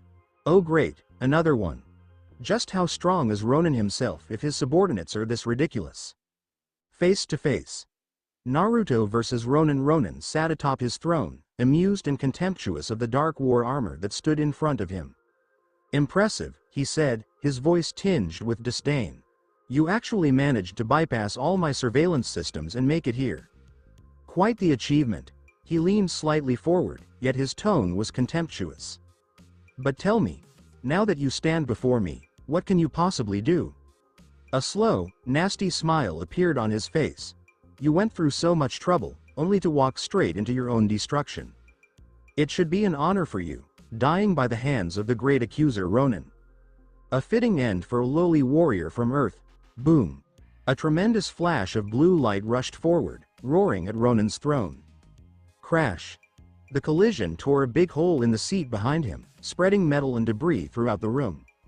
Ronin's delighted expression disappeared. He grimaced and slowly rose to his feet. Then, in the flash of an eye, his gigantic form pushed forward, closing the gap between them with unearthly speed. His strong arm lunged out, grabbing Naruto by the throat. But before Ronin could tighten his grip, the underarm thrusters on Naruto's suit fired at full power, blasting him out of Ronin's clutches in an instant. Naruto landed smoothly, his systems readjusting. Ronin sneered. HMPH. Insignificant insect. He did not even bother reaching for his warhammer. In his opinion, smashing a simple earthling with his own hands was already more work than was required. Ronin unleashed a powerful punch squarely at Naruto's torso. Clang! Naruto replied by raising his leg to block. The hit caused a shockwave to ripple through the floor, leaving a deep metallic imprint where Naruto's vibranium-reinforced boots had braced against the earth. Without skipping a beat, Ronin altered gears and launched his attack. Strike after strike rained down, his motions accurate and frighteningly rapid for someone of his enormous size. The Kree accuser was not an ordinary brute. His raw power surpassed that of 10 Hulks. Beyond that, his expertise of close-quarters combat was faultless, honed over generations of conflict. His arms became phantoms, each strike merging into the next as he pressed forward. However, Naruto's neural network was calculating at light speed. Every change and shift in Ronin's form was tracked and predicted in real time. Naruto shifted his body at an angle, diverting one of Ronin's strikes in midair. The exact, timed mechanics within his armor surged with power, countering Ronin's overwhelming strength. The Kree warlord's arm twisted slightly from the impact. At the same time, Ronin's iron fist smacked into Naruto's chest. The sound echoed. Naruto stumbled back. Sparks flew, a brief, bright shower, as his armored boots contacted the metal floor, the impact swallowed by the suit. Ronin shifted his shoulder, his gaze fixed on Naruto, eyes slitted. Years had passed since he'd experienced real suffering. And now, an earthling had made him feel it. His annoyance deepened, becoming something more sinister. Ronin lunged forward once more. His blows intensified, each one designed to utterly defeat Naruto. This time, however, Naruto was prepared. 2 golden discs, identical in their brilliance, appeared in his grasp. Kamar Taj's fighting magic. Naruto had learned from the most revered mystics on the planet. Though he hadn't attained the Ancient One's mastery, his mind was a neural network capable of flawlessly merging their martial arts with his own unique approach to fighting. The sorcerers of Kamar Taj were more than mere spellcasters. Their combat style was a distinct creation, a fusion of physical blows and magical augmentation. This combination transformed their bodies into instruments of destruction. Naruto now possessed that understanding. Ronin's swing missed, Naruto's body contorting in a way that seemed almost impossible, the blow barely grazing him. The golden magic discs, in retaliation, smashed into Ronin's ribs. The impact was powerful, propelling the Kree warrior backward.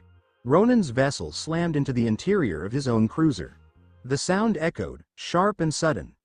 The metal shrieked in protest as Ronin's bulk slammed into it, his form briefly swallowed by the wreckage. A heartbeat later, he tore himself away. His anger was palpable. Naruto stood still, his expression unreadable as he observed him. Ronin's breath came in ragged gasps, his body coiling with barely suppressed fury. Though physically unharmed, Naruto had inflicted a far greater wound. His pride had taken a hit. Ronin's aura flared. The air thickened with his murderous intent. Then he was gone. Quicker. More resilient. His next move was fueled by pure, unadulterated rage. The moment the change occurred, Naruto's systems registered it. He didn't flinch. He held his position. Ronan's punch met the metal of his armor, and yet, it felt as if he'd just swung at nothing. Naruto had deftly altered the trajectory, dissipating the blow before it connected. Ronan's step wavered. Naruto seized the opportunity. He fired 6 missiles from the compartments on his shoulders. Ronan's eyes widened, a flash of disbelief crossing his face. He turned, trying to evade the onslaught, but the missiles were already upon him, their proximity a razor's edge. The explosion rocked the area. The room was suddenly filled with a series of detonations, a wall of fire slamming against him. As the haze dissipated, a line of blue blood oozed from a new gash on Ronan's cheek. Naruto kept going. The next blow caught Ronan's legs. The unexpected blow sent Ronan reeling, his massive form toppling backward into the throne he occupied. A hush fell. Ronan, the formidable accuser of the Kree Empire, was atop his throne. Yet, it seemed less a symbol of his might these days, and more like a mark of shame. Naruto cocked his head. "Funny. You seem quite at ease." Ronan's expression soured. A low, primal growl emanated from his chest. "That's enough." His arm reached out. The enormous warhammer, a weapon of considerable weight, sailed through the air and landed in his waiting hand. He gave it a single spin, feeling the heft of it before aiming it at Naruto. His voice became a deadly whisper. "You'll wish you'd never drawn breath." Ronan wielded the universal weapon. Although the name might seem unremarkable, individuals who fully grasped its powerful impact would never call it uninteresting. Within this warhammer resided the Kree Empire's most sophisticated technology. It had the potential to unleash devastating energy surges, alter the very fabric of gravity, and unleash focused energy blasts, among other things. This made it a weapon of mass destruction in the hands of a single fighter. Ronan's name echoed throughout the galaxy, a warlord feared and respected. His physical prowess and unmatched fighting ability certainly contributed, but it was this warhammer, his constant companion, that truly defined him. His fingers clenched around the weapon, and he fixed Naruto with a look that could freeze the air. His voice, when he finally spoke, was as devoid of warmth as the emptiness between the stars. "Earth warrior, it will be your privilege to perish under my universal weapon." Ronan had once considered Naruto to be unworthy of his attention. The thought of deploying the universal weapon against a mere earthling had seemed utterly ridiculous. But now? That swagger evaporated after just one setback in their dealings. With his warhammer gripped tightly again, Ronan had shed any semblance of pride. There were no restrictions or self-imposed limitations. He would unleash his whole strength in battle. Naruto was, very frankly, in serious trouble. Naruto, on the other hand, kept his composure. "All right. Let's get moving." Empowered by Kamar Taj's fighting magic, he readied himself to face Ronan again. This occasion, however, was a departure from the norm. Ronan brought his universal weapon down, and the force of it warped the very fabric of reality. The golden shields, a familiar weight in Naruto's hands, reacted on their own. They mirrored his past defensive maneuvers, redirecting, dispersing, and neutralizing. But something went wrong. The universal weapon's energy shock wasn't just a physical blow. It unleashed a tempest of raw power that rippled through the atmosphere. Naruto didn't manage to deflect the blow, instead, he was sent sprawling. His boots, made from some kind of advanced material, grated on the surface, and a shower of fiery sparks followed in their wake. A sudden alert pulsed through his cerebral network. Armor damage level 10%. The nanobots sprang into action, swiftly mending the suit's breaches. Ronan's gaze was sharp. "You are a formidable Earth warrior." His voice had shed its mocking tone. Ronan now recognized Naruto as someone who could actually challenge him. "You've made a serious error," he said, his gaze intense. You had the audacity to confront Ronan, the Kree Empire's seemingly unbeatable accuser. The warhammer he held started to shimmer. A deep purple glow erupted from its center, a tempest of unrefined energy spilling forth. The enthusiasm permeated the shrill wail of alarms cut through the air.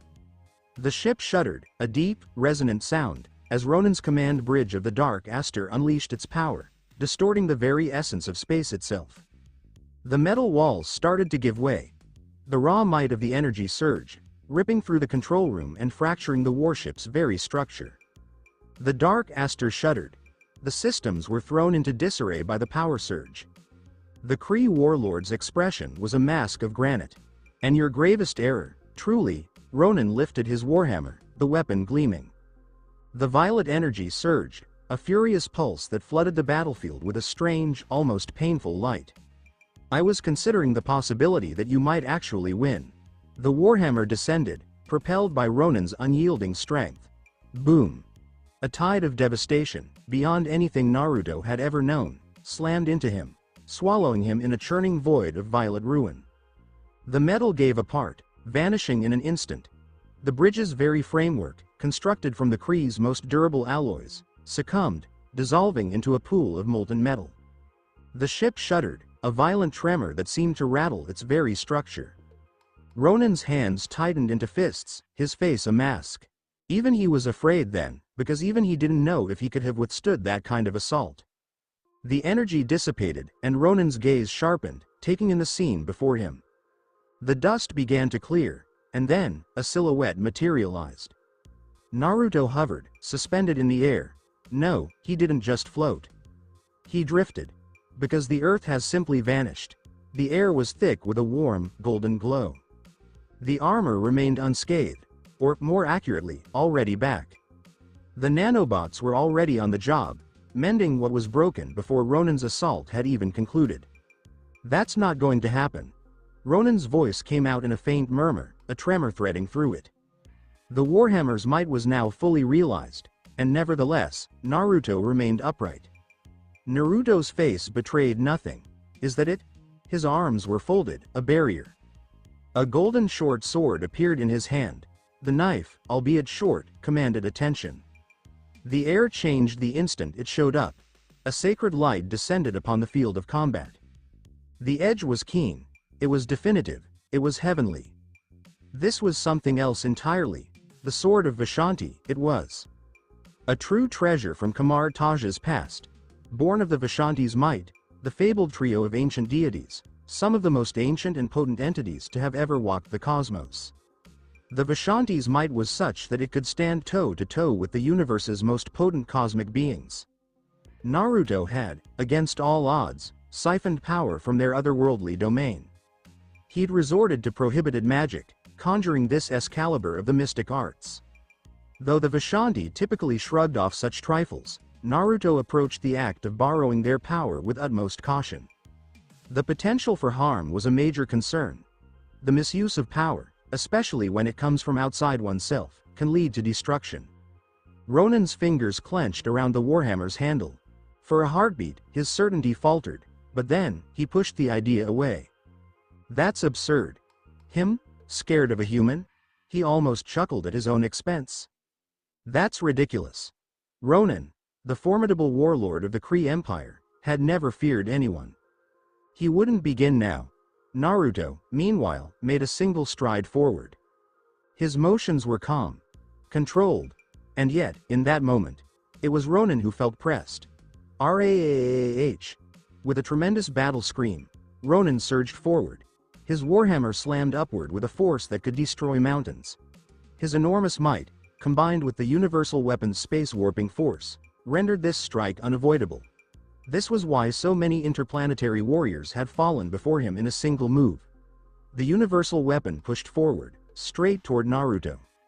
Ronan's universal weapon tore through the air, targeted right toward Naruto. Yet Naruto did not dodge. Instead, his golden short sword flew forward, as quick as a viper striking from its burrow. It was faster. It was aimed toward Ronan's throat. If Ronan refused to pull back his attack, the sacred sword of Vishanti would cut straight through his neck. The moment lasted until eternity. Ronan felt the blade's razor-sharp aura pressing against his flesh, its presence emanating a chilling force. In that instant, he made his decision. For all his bluster, Ronan was a seasoned warrior. He had survived innumerable conflicts, standing atop the bodies of mighty opponents. And he had no intention of testing this sword's sharpness with his own flesh. His instincts kicked in. Before his mind even had time to absorb the situation, his body moved on its own. With a fast step, he slid sideways, just in time to avert the fatal thrust. But he wasn't retreating. He twisted his warhammer in midair, altering his attack trajectory from an upward swing to a sweeping horizontal strike. However, Naruto had already expected this. His neural network had assessed 3,652 probable counterattacks before Ronin ever took his move. From those, it has identified the 342 most plausible possibilities. Then, analyzing the slightest adjustments in Ronin's muscles, it locked upon the final result. Ronin's next move was previously calculated. Naruto dodged. The warhammer whooshed overhead. At the same time, his short sword lunged out. A small, perfect slash raced across Ronin's wrist. TSSHH. The moment the blade broke skin, golden energy rushed into Ronin's body. The heavenly force of the Vishanti raced through his veins, shattering his might. Ronin gritted his teeth, his muscles hardening from the invading force. His motions slowed. Naruto advanced. This was the perfect marriage of rigorous math and mystic instinct. After leaving Kamar Taj, Naruto had sought out innumerable martial arts teachers. Their techniques were now his own. Within Kamar Taj, except from the Ancient One, no one could endure more than 3 moves against him in a duel. And now, even Ronin was wavering. The Kree warlord's hubris evaporated. His once overwhelming attacks become defensive. His huge warhammer, once a weapon of ultimate dominance, was now a shield. Yet, Naruto's short blade found openings nonetheless. From angles Ronin never predicted, it hit. With each exchange, Ronin staggered backward. Shack. Another strike. The golden sword sliced through Ronin's dark armor, leaving a gaping wound across his chest. His skin was a canvas of wounds, a testament to the many fights he'd endured. Ronin made a noise. With no other choice, he hoisted his warhammer, ready to defend himself. But then, a fresh threat materialized. The Kree warriors were here. They burst in, then came to a sudden halt, flabbergasted. Fear gripped me. Their faces were a study in stunned silence. They'd been with Ronin for ages, and never once had they witnessed him falter. Not a single time. Even when facing formidable foes, he consistently dispatched them with astonishing speed. The thought of Ronin being forced to retreat hadn't even crossed their minds. And there he was, a mess of blood and effort. Then, things got worse. Earth Warrior, your strength is undeniable, Ronin hissed. His voice carried a thunderclap across the field. You've got me all wrong. Suddenly, his physique started to shift. His muscles swelled. He seemed to swell. The blood magic of the Kree surged within him, amplifying his already formidable power. Now, meet your end. The warhammer descended. A blow that echoed across the ages. Naruto was already there. Yet, Naruto held his position. Excellent. He stood his ground. The sacred sword of Vishanti blazed with a brilliant flame. He brought it down. The battle armor hummed with energy, its systems coming online. The mecha's frame, pushed to its limits, began to overheat, unleashing a tremendous surge of energy. The air itself seemed to catch fire, the intense heat distorting the very fabric of space. And then, the blade met the universal weapon with a clash. The sound echoed, a single, explosive word. The air crackled with sudden energy. The searing energy met Ronin's rich purple aura in a violent collision. The sheer power was beyond comprehension. The Kree troops staggered, the force of the energy almost toppling them. And then, the absence of sound. Everything seemed as though a dark hole had consumed everything all. The spark has vanished. The two figures lingered. Ronin's face was a mask of shock, his eyes wide. His universal weapon, broken. Fissures snaked across its exterior, a network of decay. The sacred sword of Vishanti flickered, its brilliance momentarily subdued, but then, it gleamed again. Naruto moved ahead, then another, then came 3 quick bursts of golden light. The sound of metal against metal echoed across the air. 3 slashes, each one a deadly aim at Ronin's core. Ronin's fury erupted, a primal scream tearing from his throat. His weapon shattered, he charged on, fists clenched. His injuries were of little concern to him now. The ache no longer held any terror for him. The only thing that truly mattered was ending Naruto. His grip tightened on Naruto's arm, an attempt to bring him under control. But, that's just right. Naruto leaned in closer. Their forms collided. And then, the sacred sword of Vishanti found its mark, plunging into Ronan's chest. Right through the center. Ronan's gaze grew. He opened his mouth, but nothing emerged. Golden energy coursed through him, a sensation akin to liquid metal flowing through his very being. He felt himself sagging, his vitality leaking out, much like a balloon losing its air. His arms and legs felt heavy, like if they were made of lead. His formerly unyielding bones fractured. His great organs failed. Yet, the world spins on. Even as his life ebbed away, the Kree Empire's accuser remained steadfast, refusing to yield an inch. His gaze, a frigid and merciless thing, stayed locked on Naruto, fueled by an unquenchable, relentless fury. His once mighty form shook, the vitality within him ebbing fast. Even when facing the end, his pride held firm. "Don't get ahead of yourself, Earth Warrior," he rasped, blood bursting in his neck. "In this vast expanse, exist entities that beyond your understanding." Naruto's head cocked to one side, the V-shaped eyepiece casting a sinister glare. "Oh, you mean Thanos, the Mad Titan?" he inquired, his tone almost nonchalant. Ronan's laugh was a dry, cracked thing. "He's nothing like me," the Kree warlord grumbled. "If you understood Thanos, you wouldn't toss his name around so casually." His voice faltered, yet a bone-deep conviction laced his words. "Thanos, when he perceives a threat, becomes relentless in his pursuit of destruction. He will find a way to Earth, no matter the cost. Maybe it will be after he learns of my failure, or perhaps when his ultimate scheme is finally realized." Ronan's gaze, dimming, found Naruto's. "When the moment arrives, the planet will be engulfed in the flames of conflict. And every human being will perish, their final cries echoing." The crimson visor of Naruto's gaze flickered in the shadows. "That's not it at all," he answered, his voice flat. "Do you honestly believe I'm the mightiest warrior on this planet?" Ronan's lips quirked, a flicker of disagreement threatening to surface. He simply couldn't. He was spent, his once commanding look dimmed. And exactly like that, Ronan the Accuser, a name that sent shivers through the galaxy, the bane of Xandar, and the Kree Empire's most ruthless agent, gone. Brought low by a human he'd once considered inferior. Then, nothing.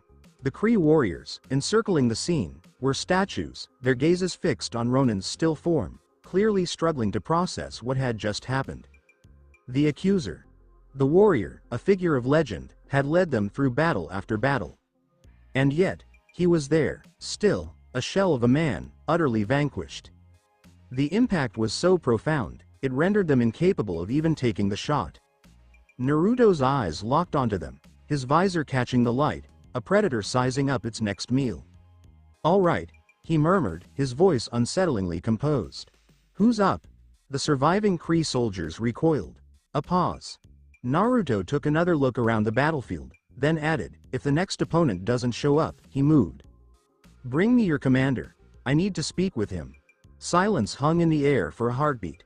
The Kree officer swallowed hard. The commander," he whispered, the syllables almost a prayer. He hesitated, then spoke again. "What are your commands, Lord Commander?" A little, knowing smile crept across Naruto's face, just visible beneath his mask. "The word is out. All Kree forces on Earth are to lay down their arms, effective immediately." The Kree soldier went rigid. "Lord Commander, our lines are down." Unbeknownst to the Kree, Skynet and the Red Queen had already cut all ties to their network. The planet's shields were secure once more. Naruto remained utterly still. "Don't fret," he murmured, his voice even. "Consider it done." Meanwhile, in New York City, the fighting continued. Iron Man streaked across the heavens, weaving to avoid the searing energy beams. Mar-Vell was right there with him, battling alongside. Mar-Vell, 12 o'clock, Tony's voice rang out, and Mar-Vell sprung into action. The silver-white handgun discharged, unleashing a dark green energy beam that obliterated the Kree trooper, who had been poised for a surprise assault. Trapped, they were. The battleground swelled with Kree soldiers. Tony's suit was a wreck, its power reserves nearly depleted. "Things weren't looking good," he murmured. "This may be it." The Kree were giving even Earth's most powerful champions a run for their money. Then, something odd occurred. The Kree soldiers halted. Every single one. Weapons clutched, bodies taut, yet still. A momentary look of bewilderment passed over their faces. Then, one by one, the weapons clattered to the ground. They lifted their hands, a gesture of capitulation. Seriously? Tony's eyes became wide. Is this a new trick? Mar-Vel's expression darkened as he tightened his hold on the weapon. Perhaps, a spirit bomb? He quipped, his voice flat. Have you ever seen Dragon Ball? Tony blinked. Hold on, you're saying the Kree actually gave up? A slow smile crept upon his face. Huh? I knew it. I said it before, and I'll say it again. People. When Earth's champions come together, the Kree Empire doesn't have a chance. Thor, close by, let out a booming laugh. Exactly, my friend. Though they'd only been in the thick of it for a little while. Hardly what you'd call friends at this point. Hulk, mid-smash, paused, a scowl creasing his brow. No more holding back. The massive green creature let out a frustrated grunt, dispatching a few more defeated Kree with a casual swipe before finally pausing. But Mar-Vel wasn't in a celebratory mood. A sense of unease settled in. He murmured, I don't like this. The Kree never backed down. Unless something significant had occurred, that is. Mar-Vel, what's wrong? Tony observed the strain on his face. He paused, and then began to speak, his words measured. I reckon. His hands tightened into fists. I believe Ronan is gone. Tony stopped dead in his tracks. Mar-Vel was stunned. Ronan the Accuser. A figure whose very name has struck fear across the cosmos for years. Gone? Yes. Here? Not a chance. And yet, a gloom clung to his thoughts. A shadow she'd been attempting to dismiss. The Black Devil, she murmured. The very sound of it sent a chill down her spine. The Kree battleship, a dark specter hanging over New York, abruptly ascended. The city's colossal shadow had finally lifted, and sunlight poured down once more. Are you trying to pull something here? Pietro inquired, his voice laced with doubt. Maybe Ronan's not dead. Maybe that commander is actually, ow. Wanda. What was that for? He rubbed his temples, staring at his sister as if she'd just betrayed him. Wanda's arms were crossed. Had Ronan triumphed, she stated, her voice steady, we'd all be gone. Pietro's throat tightened. The Kree cruiser attached itself to the Dark Aster, its massive mothership. A single Kree officer made his way toward them. The air was thick with unease. The Kree's face was a mask of seriousness. He inclined his head a fraction.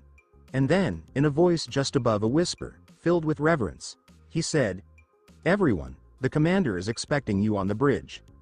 The sight of an alien warship commanded immediate attention, a spectacle no one could ignore. Not even the most traditional history professor. Inside the Dark Aster, Wanda and her companions moved through its expansive hallways, their expressions a mix of awe and inquisitiveness. The Kree technology, a strange and beautiful sight, pulsed with an unsettling light wherever they turned. Control panels emitted a low, constant hum, their screens alive with foreign symbols that beyond comprehension. The walls, a study in sleekness, were also unsettling. They were constructed from metals that were utterly alien to Earth. For a fleeting instant, the war, the fighting, and the carnage slipped from their minds. Just explorers. They stood within a massive vessel, awestruck by the sheer impossibility of it all. By the time they got to the bridge, Naruto was already present, anticipating their arrival. The bridge was back in action, its broken components fixed. Even after the dust settled, the marks of conflict lingered. The remnants of a brutal fight were everywhere. Burn marks, broken consoles, and deep, claw-like gashes marring the walls. And just in the middle of the bridge, Ronan's still form rested on the unforgiving, cold metal. The Accuser's shadow, even now, was enough to make them shudder. The Sharp Blade team, on edge, braced themselves, anticipating the Kree warlord's imminent resurrection. Maybe come back to life. And then, they were all forced into a final, merciless clash. They needed time to accept it, to genuinely believe Ronan was no longer among them. Only then did they finally exhale, and adjust to their new circumstances. How did you manage that? Wanda spoke first, shattering the quiet. How did you pull that off? She inquired, her tone a mix of intrigue and skepticism. Naruto gave a casual shrug, as though taking down Ronin the Accuser was just another Tuesday. "Well, that was easy," he remarked, his tone casual. "When the head's removed, the rest of the body disintegrates." His demeanor was disarmingly easy, almost unnerving in its nonchalance. "All right. Let's see if I've got this right." Spider-Man's voice was a high-pitched, enthusiastic burst. "This 20-mile-long alien mothership belongs to us." Naruto gave a nod. "Exactly," he said. "My intention is to transform this vessel into SWORD's new central command." The words lingered. Aboard an alien warship, adrift in the void. This would be the new SWORD headquarters. The old headquarters felt cramped, Naruto said, his tone casual, as if he were simply talking about a building upgrade. They looked at each other. The situation was a far cry from what they'd anticipated. "So," Wanda's brow furrowed. "Where, precisely, do we stash something of this magnitude?" She tapped her chin, lost in thought. S.H.I.E.L.D. often hid goods in unusual areas, such underwater, in the mountains, or even in the air. But this? A mothership the size of a city? Not exactly a delicate touch. "Perhaps, Antarctica?" she ventured. Naruto sighed, shaking his head. "I'm not landing this thing on Earth." Wanda's eyes went wide. "You mean?" Naruto's lips curled into a smile. "The new SWORD headquarters is going to be in space." "Then, nothing. Then, awesome," Pietro exclaimed, nearly bouncing with excitement. "S.H.I.E.L.D. has its helicarrier up there," he said, a grin spreading across his face. "Our headquarters will be significantly taller than theirs." Spider-Man's enthusiasm was palpable. "All right, that's pretty awesome," he conceded. Naruto's demeanor was steady, his voice carrying a quiet strength. "The Kree vessels we've secured, alongside our Eagle-class fighters, will function as shuttle transports, ferrying personnel and supplies between Earth and the base. Entry will be tightly regulated. Access is limited to those with proper authorization. You all will be assigned clearance and personal living spaces at headquarters." Wanda folded her arms. "Still, how exactly are you going to keep this under wraps?" "The Kree's tech. It's way beyond what you realize," Naruto said. "The mothership boasts advanced optical stealth technology. Without the Kree reconnaissance robot's earlier transmission of its distinctive signal, even SWORD's satellites would have struggled to find it." The crew shared another look, this one a little more wary. "A concealed space fortress, drifting, soundless, in the void beyond our planet." It had become something more. That was a statement. SWORD had evolved beyond a mere government agency. Earth's initial line of defense against the cosmos, they were. Just a quick note, Spider-Man's fingers clicked together, a fast, decisive gesture. "The Kree prisoners. What now?" Naruto's face clouded over.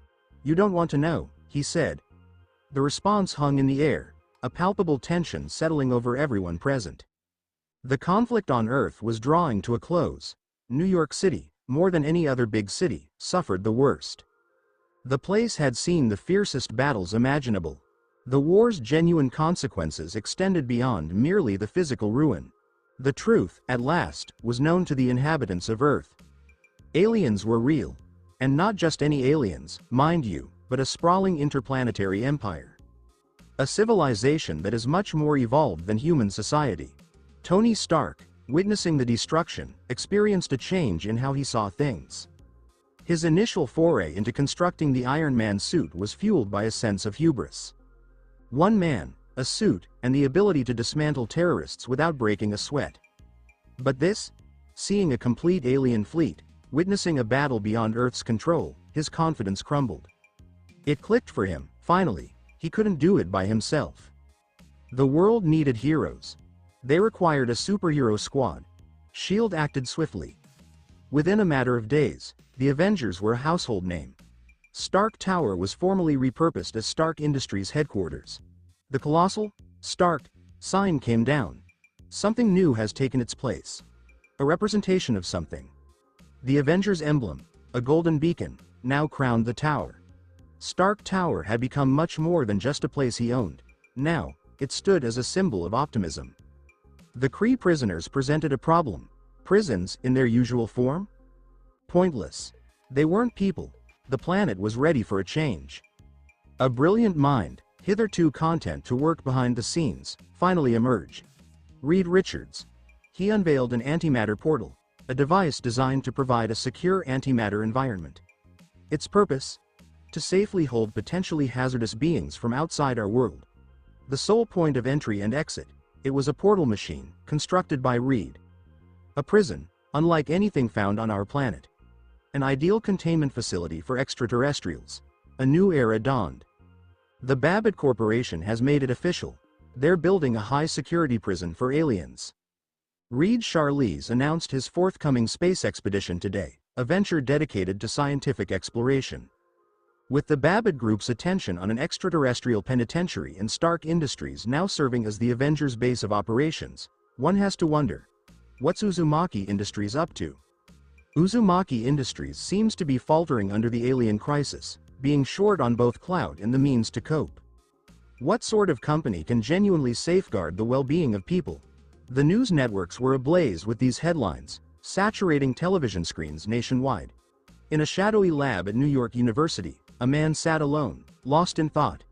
His gaze, icy and assessing, remained locked on the flickering television as the news unfolded. Naruto von Regnum. Just hearing the name was enough to make many uneasy. He was no run-of-the-mill scientist. He wasn't simply a brilliant mind, confined to the sterile environment of a laboratory. He was Naruto. Doom's beginnings. In the Marvel Universe, Naruto was a figure of genuine dread. A man, equally at home in the realms of science and sorcery, has become a force to be reckoned with, a singularly potent individual.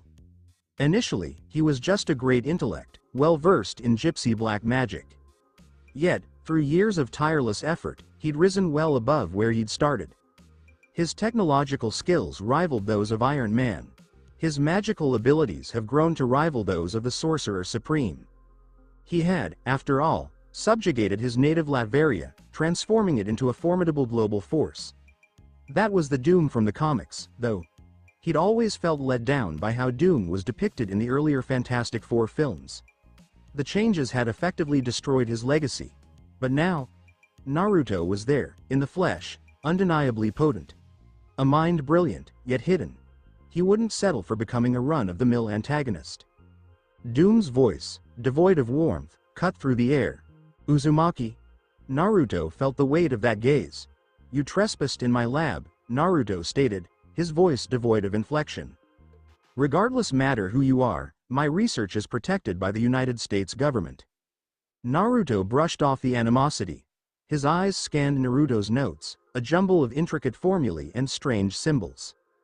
Fascinating, Naruto said, his voice trailing off. Tendon sheath curling, space folding, dimensional traversal, it's a lot to take on. Naruto's gaze sharpened. But if I were in your shoes, Naruto went on, I'd make atomic variables the cornerstone of your space folding equations. The absence of sound. Then, Naruto froze. He gasped. His features were a canvas of shifting emotions, fury, surprise, and a profound sense of unreality. You. His voice shook with rage. You actually read my research? For Naruto, this was just not an option. His effort was beyond human understanding. His personal notes remained an enigma, even to the most brilliant intellects.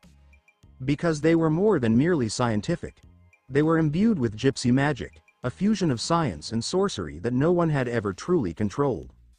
And yet, Naruto adjusted his figures, seemingly without a second thought. Naruto's hands were a blur, tearing through his notes, the pages flying. Thoughts whirled. Naruto's idea, it clicked. It was astonishingly straightforward, and yet, it was a game-changer, finally addressing the issue that had plagued him for what felt like an eternity. It happened in a flash. The wall he'd built was gone. But who was he? What was his strength?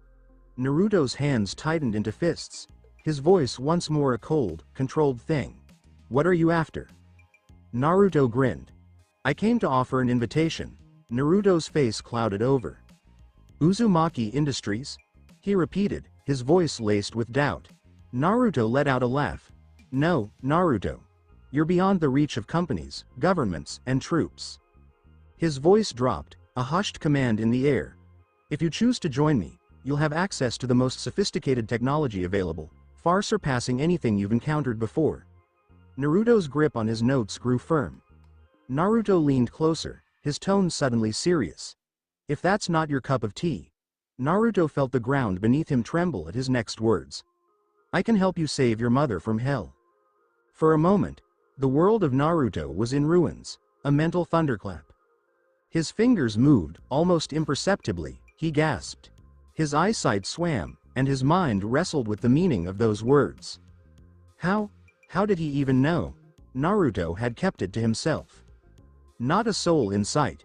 His mother, a gypsy witch, had been imprisoned in hell during his childhood. Mephisto's allure had ensnared her, and she was pulled into the depths, abandoning Naruto to face the world on his own. Every decision he'd ever made, every step he'd taken, had been deliberate. Every agreement with the US government, and every effort in science and magic, everything had been prepared for a single aim. To build a machine. A device capable of ferrying him down to the infernal realm, so he could retrieve her.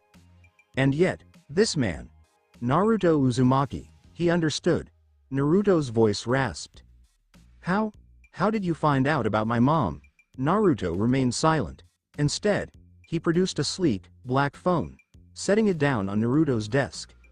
Give me 30 seconds, and you'll have my contact details, Naruto stated, his voice steady. The figure will vanish, gone without a trace, after a day. He adjusted his coat. Give me a call if you're interested. If not, he gave a slight shrug. Forget it. With that, Naruto pivoted and began to go. Naruto bolted for the door. Naruto had vanished. The man, the one who understood his most intimate truth, the one who possessed the means to fulfill his most fervent need, was gone. Naruto's gaze was fixed on the phone. He gripped it harder. Join them, he mumbled. The idea wouldn't leave him. That night, inside his darkened laboratory, Naruto labored with a vengeance. Blue-white energy crackled and sprang, a wild dance of sparks between the enormous metal coils. His machine, his portal to the underworld was almost finished. He was sweating profusely. Mother, he breathed. Almost there, he inhaled deeply, settled in. He strapped on his helmet. The switch was flicked. The world vanished in a searing blue-white glare. Immediately. Pain. A jolt of electricity slammed into his head, slicing into his cochlea and unleashing a cascade of tremors across his neurological system. Naruto longed to scream. He couldn't do it. He felt himself disappearing. His thoughts were unraveling. And then, the void. Doom's scheme was unraveling. The contraption, his crowning achievement, was meant to whisk him away to the infernal realm. Instead, his essence was forcefully torn from his physical form. He felt like a passenger on a wild ride, his core battered by an unseen tempest. It was as if a cyclone had taken hold of his spirit, flinging him into the void. It was a feeling beyond words. His mind felt like it was caught in a colossal washing machine, tumbling and turning without end. Then, a violent expulsion, unexpected and abrupt. His spirit sprang forth, a cannonball unleashed, propelled beyond the confines of his known world. Colors. A kaleidoscope of colors, dazzling, spinning, and utterly disordered, overwhelmed his sight. For a heartbeat, he was lost in a world of blinding neon, a cacophony of lights pulsing in a rhythm he couldn't decipher. Then, the heat was on. He felt himself constricted, like he was being forced into a narrow, flexible space. Then it stretched, a grotesque elongation, a distortion that defied comprehension. Naruto's thoughts spun.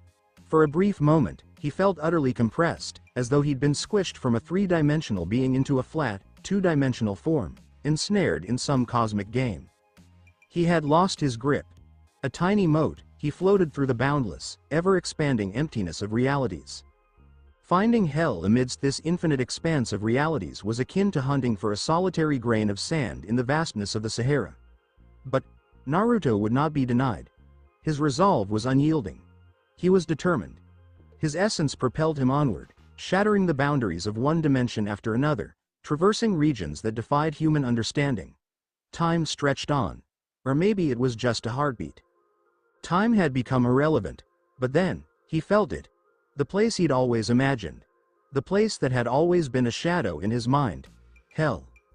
Naruto's breath hitched, a ragged sound, as he stood on the blistering sand. The air was heavy with the acrid smell of pain. Before him, the cavern's mouth, a gaping maw, pulsed with a strange light. The gates of hell. A relentless green flame licked at the gate's threshold. And still, it radiated no warmth whatsoever. Naruto's fingers clenched. He moved ahead. Then, the silence was suddenly broken by a thunderous sound. The sun dipped below the horizon, painting the sky in hues of orange and pink.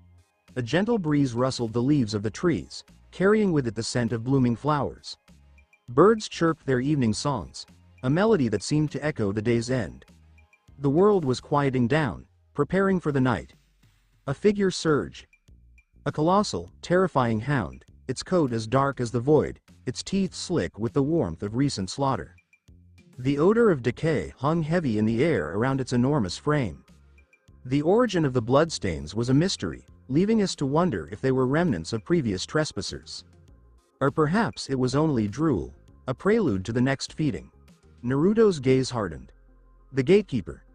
Naruto's hand shot up, and he began to recite an age-old spell. Dark green energy crackled in his palm. The longsword appeared in his hand, its edge thrumming with a dark power. It was gypsy black magic, a legacy from his mother. Even the denizens of the underworld weren't immune. Doom arrived ready. The hellhound charged. Doom's body reacted without thought. He dodged, the weapon a silver blur. The sound echoed. The creature, a mass of muscle and shadow, deflected the blow with a quickness that seemed impossible. Its eyes, twin orbs of malevolence, blazed with an eerie glow. Then, the creature's mouth gaped wide, the sound of a rush of air. A column of flames erupted from its mouth, a searing blast of pain, unleashed onto Doom. The scent? Like refuse, consumed by a hellish fire. Doom contorted, a sudden sideways leap, right on cue. The spot where he'd been just seconds before was gone, replaced by a gaping hole. Doom, however, was already in motion. He lunged, the weapon ready to strike. He plunged the longsword forward, a single, decisive motion, burying the blade within the hellhound's cavernous maw. The creature's wail pierced the air, a sound of pure pain. A second pillar of fire erupted from its maw, enveloping Doom in its fiery embrace. He writhed in agony. But this fire was not designed for the flesh. It was intended for the spirit. Doom howled, but he didn't back down. Gritting his teeth, he drove the sword in further. The hellhound's skull gave way with a horrible crunch. The creature crumpled, a final spasm rippling across its form before it lay motionless. Doom collapsed, breathless. Every muscle screamed in protest, yet he persisted. Doom struggled upright. The road ahead beckoned. The sound of them reached him as he made his way through the floating desert. The screaming. The tortured cries of the lost, a relentless assault on his mind. Even trying to block it out didn't help. The voices were a relentless assault, tearing at the edges of his reason. He kept going. Kilometers traveled. His complexion was ashen, and he was losing his grip. But then, something caught his sight, and his gaze snapped wide. A prison. Suspended. Inside, a figure. His heart raced. Her hair, a cascade of glossy black. A visage, eternally captured. Victor, the voice rattled him, deep inside. Why are you even here? You need to go. You have no idea what Mephisto is capable of. His mother. Grace. Doom's hands shook. Mother, he gasped. I've come to rescue you. We can get out of here. Her eyes glistened with unshed tears. Child. Grace breathed. Just unlock the cage. We need to go before Mephisto stirs. Doom's breath caught. It was unfolding. Everything he'd done, everything led to this. Doom floated, a sinister green light radiating from him. The enchanted blade descended. The lock gave way with a sharp crack.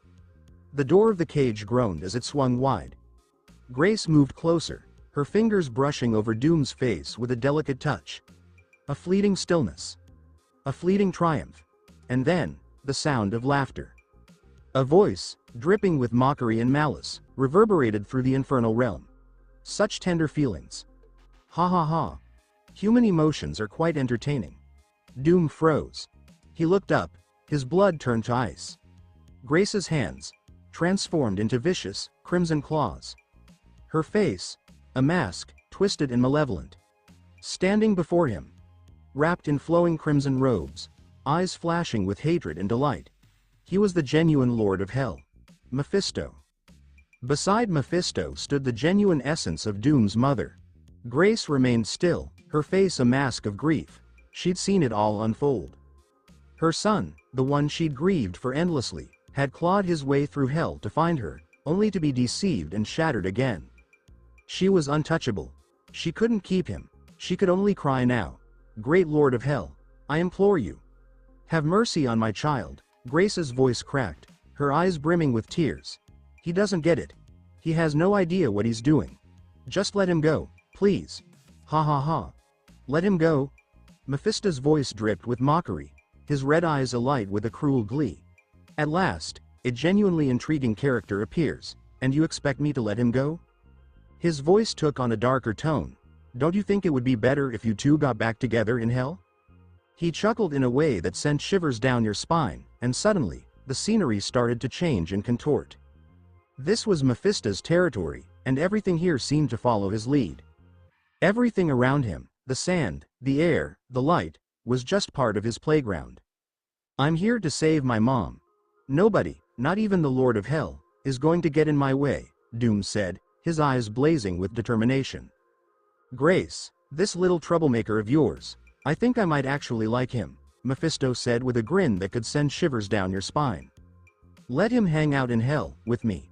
He waved his hand, and suddenly, the desert came alive with movement all around them. The grains of sand started to twist and change, turning into some pretty creepy creatures, ugly beings with fangs, horns, and claws that seemed to be drenched in pain. Doom's breath caught in his throat. Just a few minutes ago, he could hardly manage to take down one creature, and now here he was, facing an entire army of them. Is this the end? Doom whispered, watching in disbelief as the monstrous horde rushed toward him. After all those years of studying, planning, and making sacrifices. So, after stumbling upon a way to hell, crafting a blade from dark magic, and striking a deal with his own soul. Is this how it ends? Devoured by monsters before he even got the chance to hug his mom? He could already catch a whiff of that awful burning smell of sulfur and decay, and he could feel the nasty heat of their breath creeping over his skin. But then, out of nowhere, something interrupted. Wow, that was loud. A flash of golden light shot through the hellspawn, instantly vaporizing a bunch of creatures. Doom couldn't believe what he was seeing. A shadowy figure loomed in the distance, its black armor shining beneath the ominous blood-red sky. A V-shaped visor lit up with a bright red glow. Then the voice showed up, chilly, robotic, and dripping with contempt. What a silly little kid. It's just ignorance dressed up as bravery.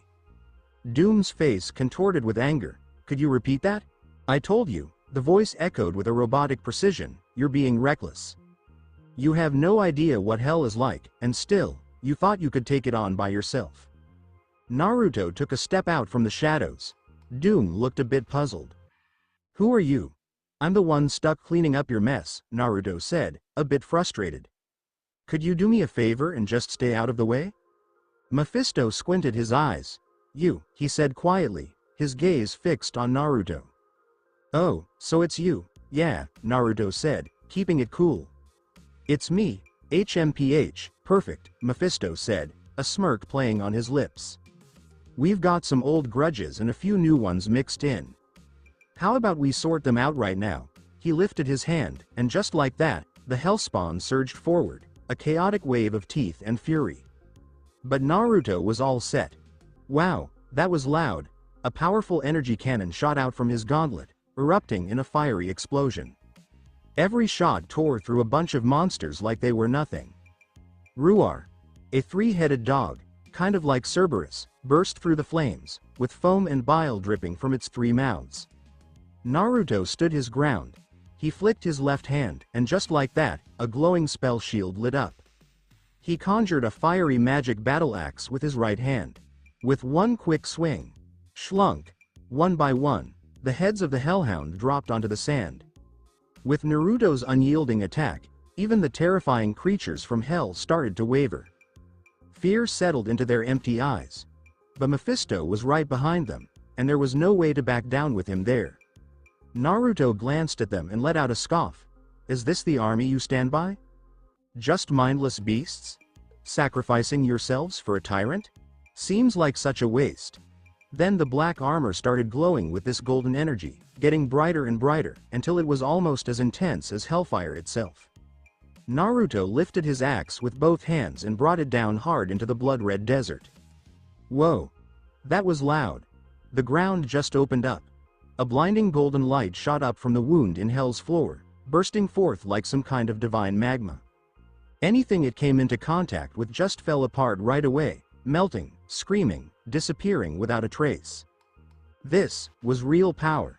That's it. Mephisto came down with a loud roar, and just like that, the golden light disappeared as if someone had blown out a candle. A powerful wave burst from him, knocking Doom back, his ears ringing and chest heaving. Man, that pressure was something else. It wasn't about power. It was pure magic.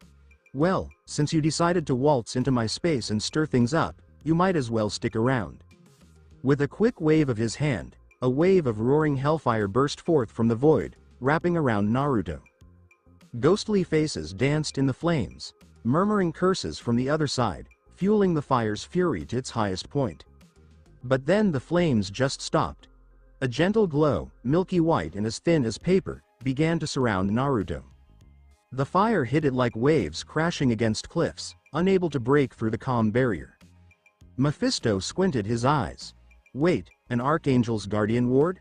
So, you're part of Kamar Taj, huh? So, Naruto just stayed quiet. Mephisto's eyes suddenly became more focused. Oh no, you can't be one of the Sorcerer Supreme's disciples. That spell has a bad vibe. It's taboo, forbidden, and just plain wrong. The Sorcerer Supreme would never pass that on. Then a hint of cruel satisfaction danced in his eyes. So, that's the deal. You're the one who got kicked out by the Sorcerer Supreme. Huh? Mephisto couldn't help but grin wickedly at the realization.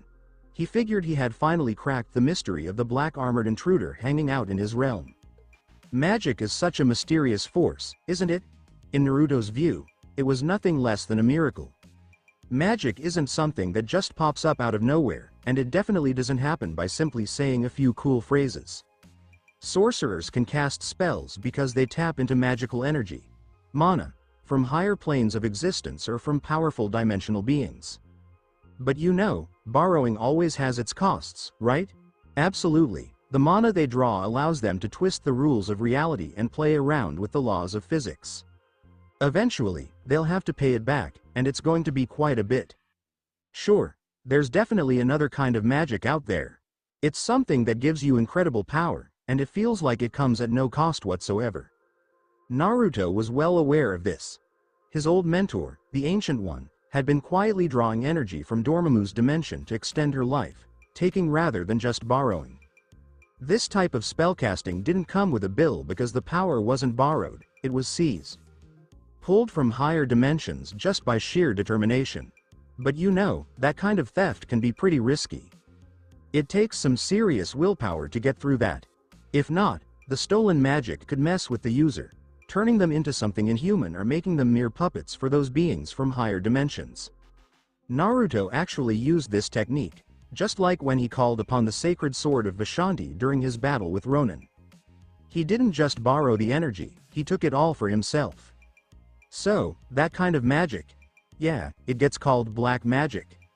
Since Naruto left Kamar Taj, feeling let down by the Ancient One's views, he's thrown himself into mastering this darker, riskier magic. One day, he planned to take on those so-called gods that everyone looked up to. How's it going? Just wanted to chat a bit. What's on your mind today?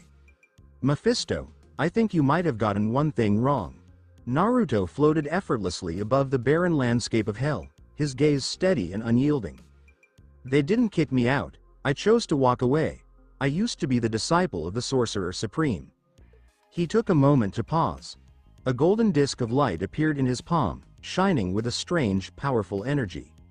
So today, I'm going to share a lesson in her honor. For a moment, Mephisto seemed taken aback, and then he just erupted into this loud, contagious laughter. Wait, you want to teach me? His cackling echoed through the red sands of hell, making the ground tremble. It felt like the whole landscape was shaking, you know? Your teacher wouldn't even think of saying something like that to me, Mephisto teased, his eyes narrowing. With a quick flick of his wrist, waves of blazing hellfire erupted from the void. The flames echoed with the screams of lost souls, twisting, crying, and clawing, as they reached out toward Naruto. Even from a distance, Doom could sense that chilling feeling creeping in. The heat and light were so strong that he had to cover his eyes. Trip of a chem, Mephisto said with a chill in his voice. A loud boom echoed through the realm. Out of the swirling flames, Naruto burst out, his hand up, calling forth a thunderbolt like no other. A bright flash of lightning, buzzing with an unusual energy, shot across the sky and zoomed right at Mephisto. This was Basart's thunder, an incredibly powerful offensive spell. Naruto changed it up, speeding up the casting time and turning it into a powerful blast. Mephisto let out a scoff, lifting his hand to block it. Do you think this is going to hurt me? He grabbed the thunderbolt, and immediately wished he hadn't. He looked completely taken aback. This was definitely not your typical Basart thunder. His palm was blackened, burned by some strange energy. It slipped from his hand and into his body, causing chaos as it coursed through his nightmarish form. How dare you? Mephisto shouted. It had been ages since he last experienced pain. You think you can get away with this, huh? Just wait, mortal. You're not just going to hang out in hell. You'll be burning here forever. He shouted, as the wounds on his hand healed up in no time. After all, hell was where he ruled. This place was all about him. But the embarrassment? That hurt more than any spell ever could. Wait, the great lord of hell got hurt by a human? Seriously? That's just ridiculous. I'm here to help. What do you need assistance with today? Fierce wind. Mephisto exclaimed, and suddenly, the grains of sand around them swirled into a huge storm. Every grain felt like a blade, sharper than steel, slicing through the air as they rushed toward Naruto. Naruto lifted his shield once more. But this time, the shimmering aura around him wasn't that pure white glow of angelic protection.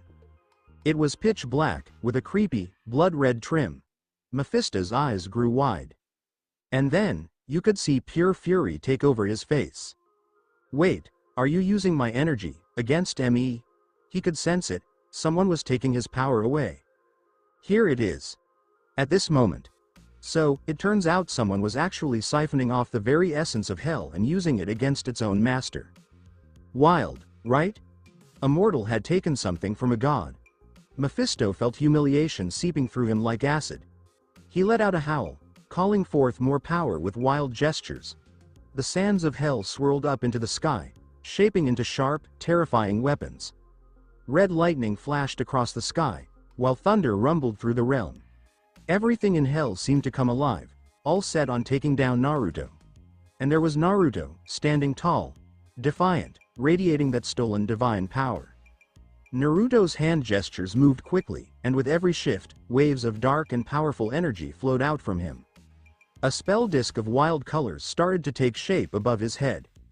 So, this spell disc was supposed to be golden, shining with a divine glow. But after Naruto kept changing things up, it ended up filled with this dark and chaotic energy. Crimson Hell thunder boomed loudly as it slammed into the disc hovering over Naruto's head. At the same time, way back behind him, another chaotic spell disc popped up, looking just like the first one. The two spell discs created a winding path in the air, one that swallowed up every bolt of hell thunder that Mephisto called forth. Now it's my turn. Naruto spoke in a calm voice, but the synthetic sharpness felt like a cold needle piercing through Mephisto's ears. Wait, what do you mean it's your turn? Naruto lifted both arms up high, almost like he was trying to grab the spell disc floating above his head. He used both hands to stretch out the disc, and from its swirling center, a sharp object started to emerge, a sword, A long sword, crafted from chaos and magic, appeared from the center of the disc and found its way into Naruto's hand. Even Mephisto, with all his arrogance, couldn't shake off a little spark of admiration, even if it was for an enemy.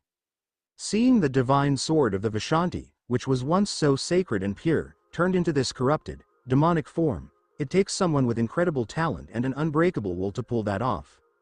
This wasn't power taken from just one dimension. Nope. This sword has energies from all sorts of different planes of existence mixed in. The signature of the person who wielded it was carved deeply into it. Naruto lifted the dark sword of chaos high. Are you all set?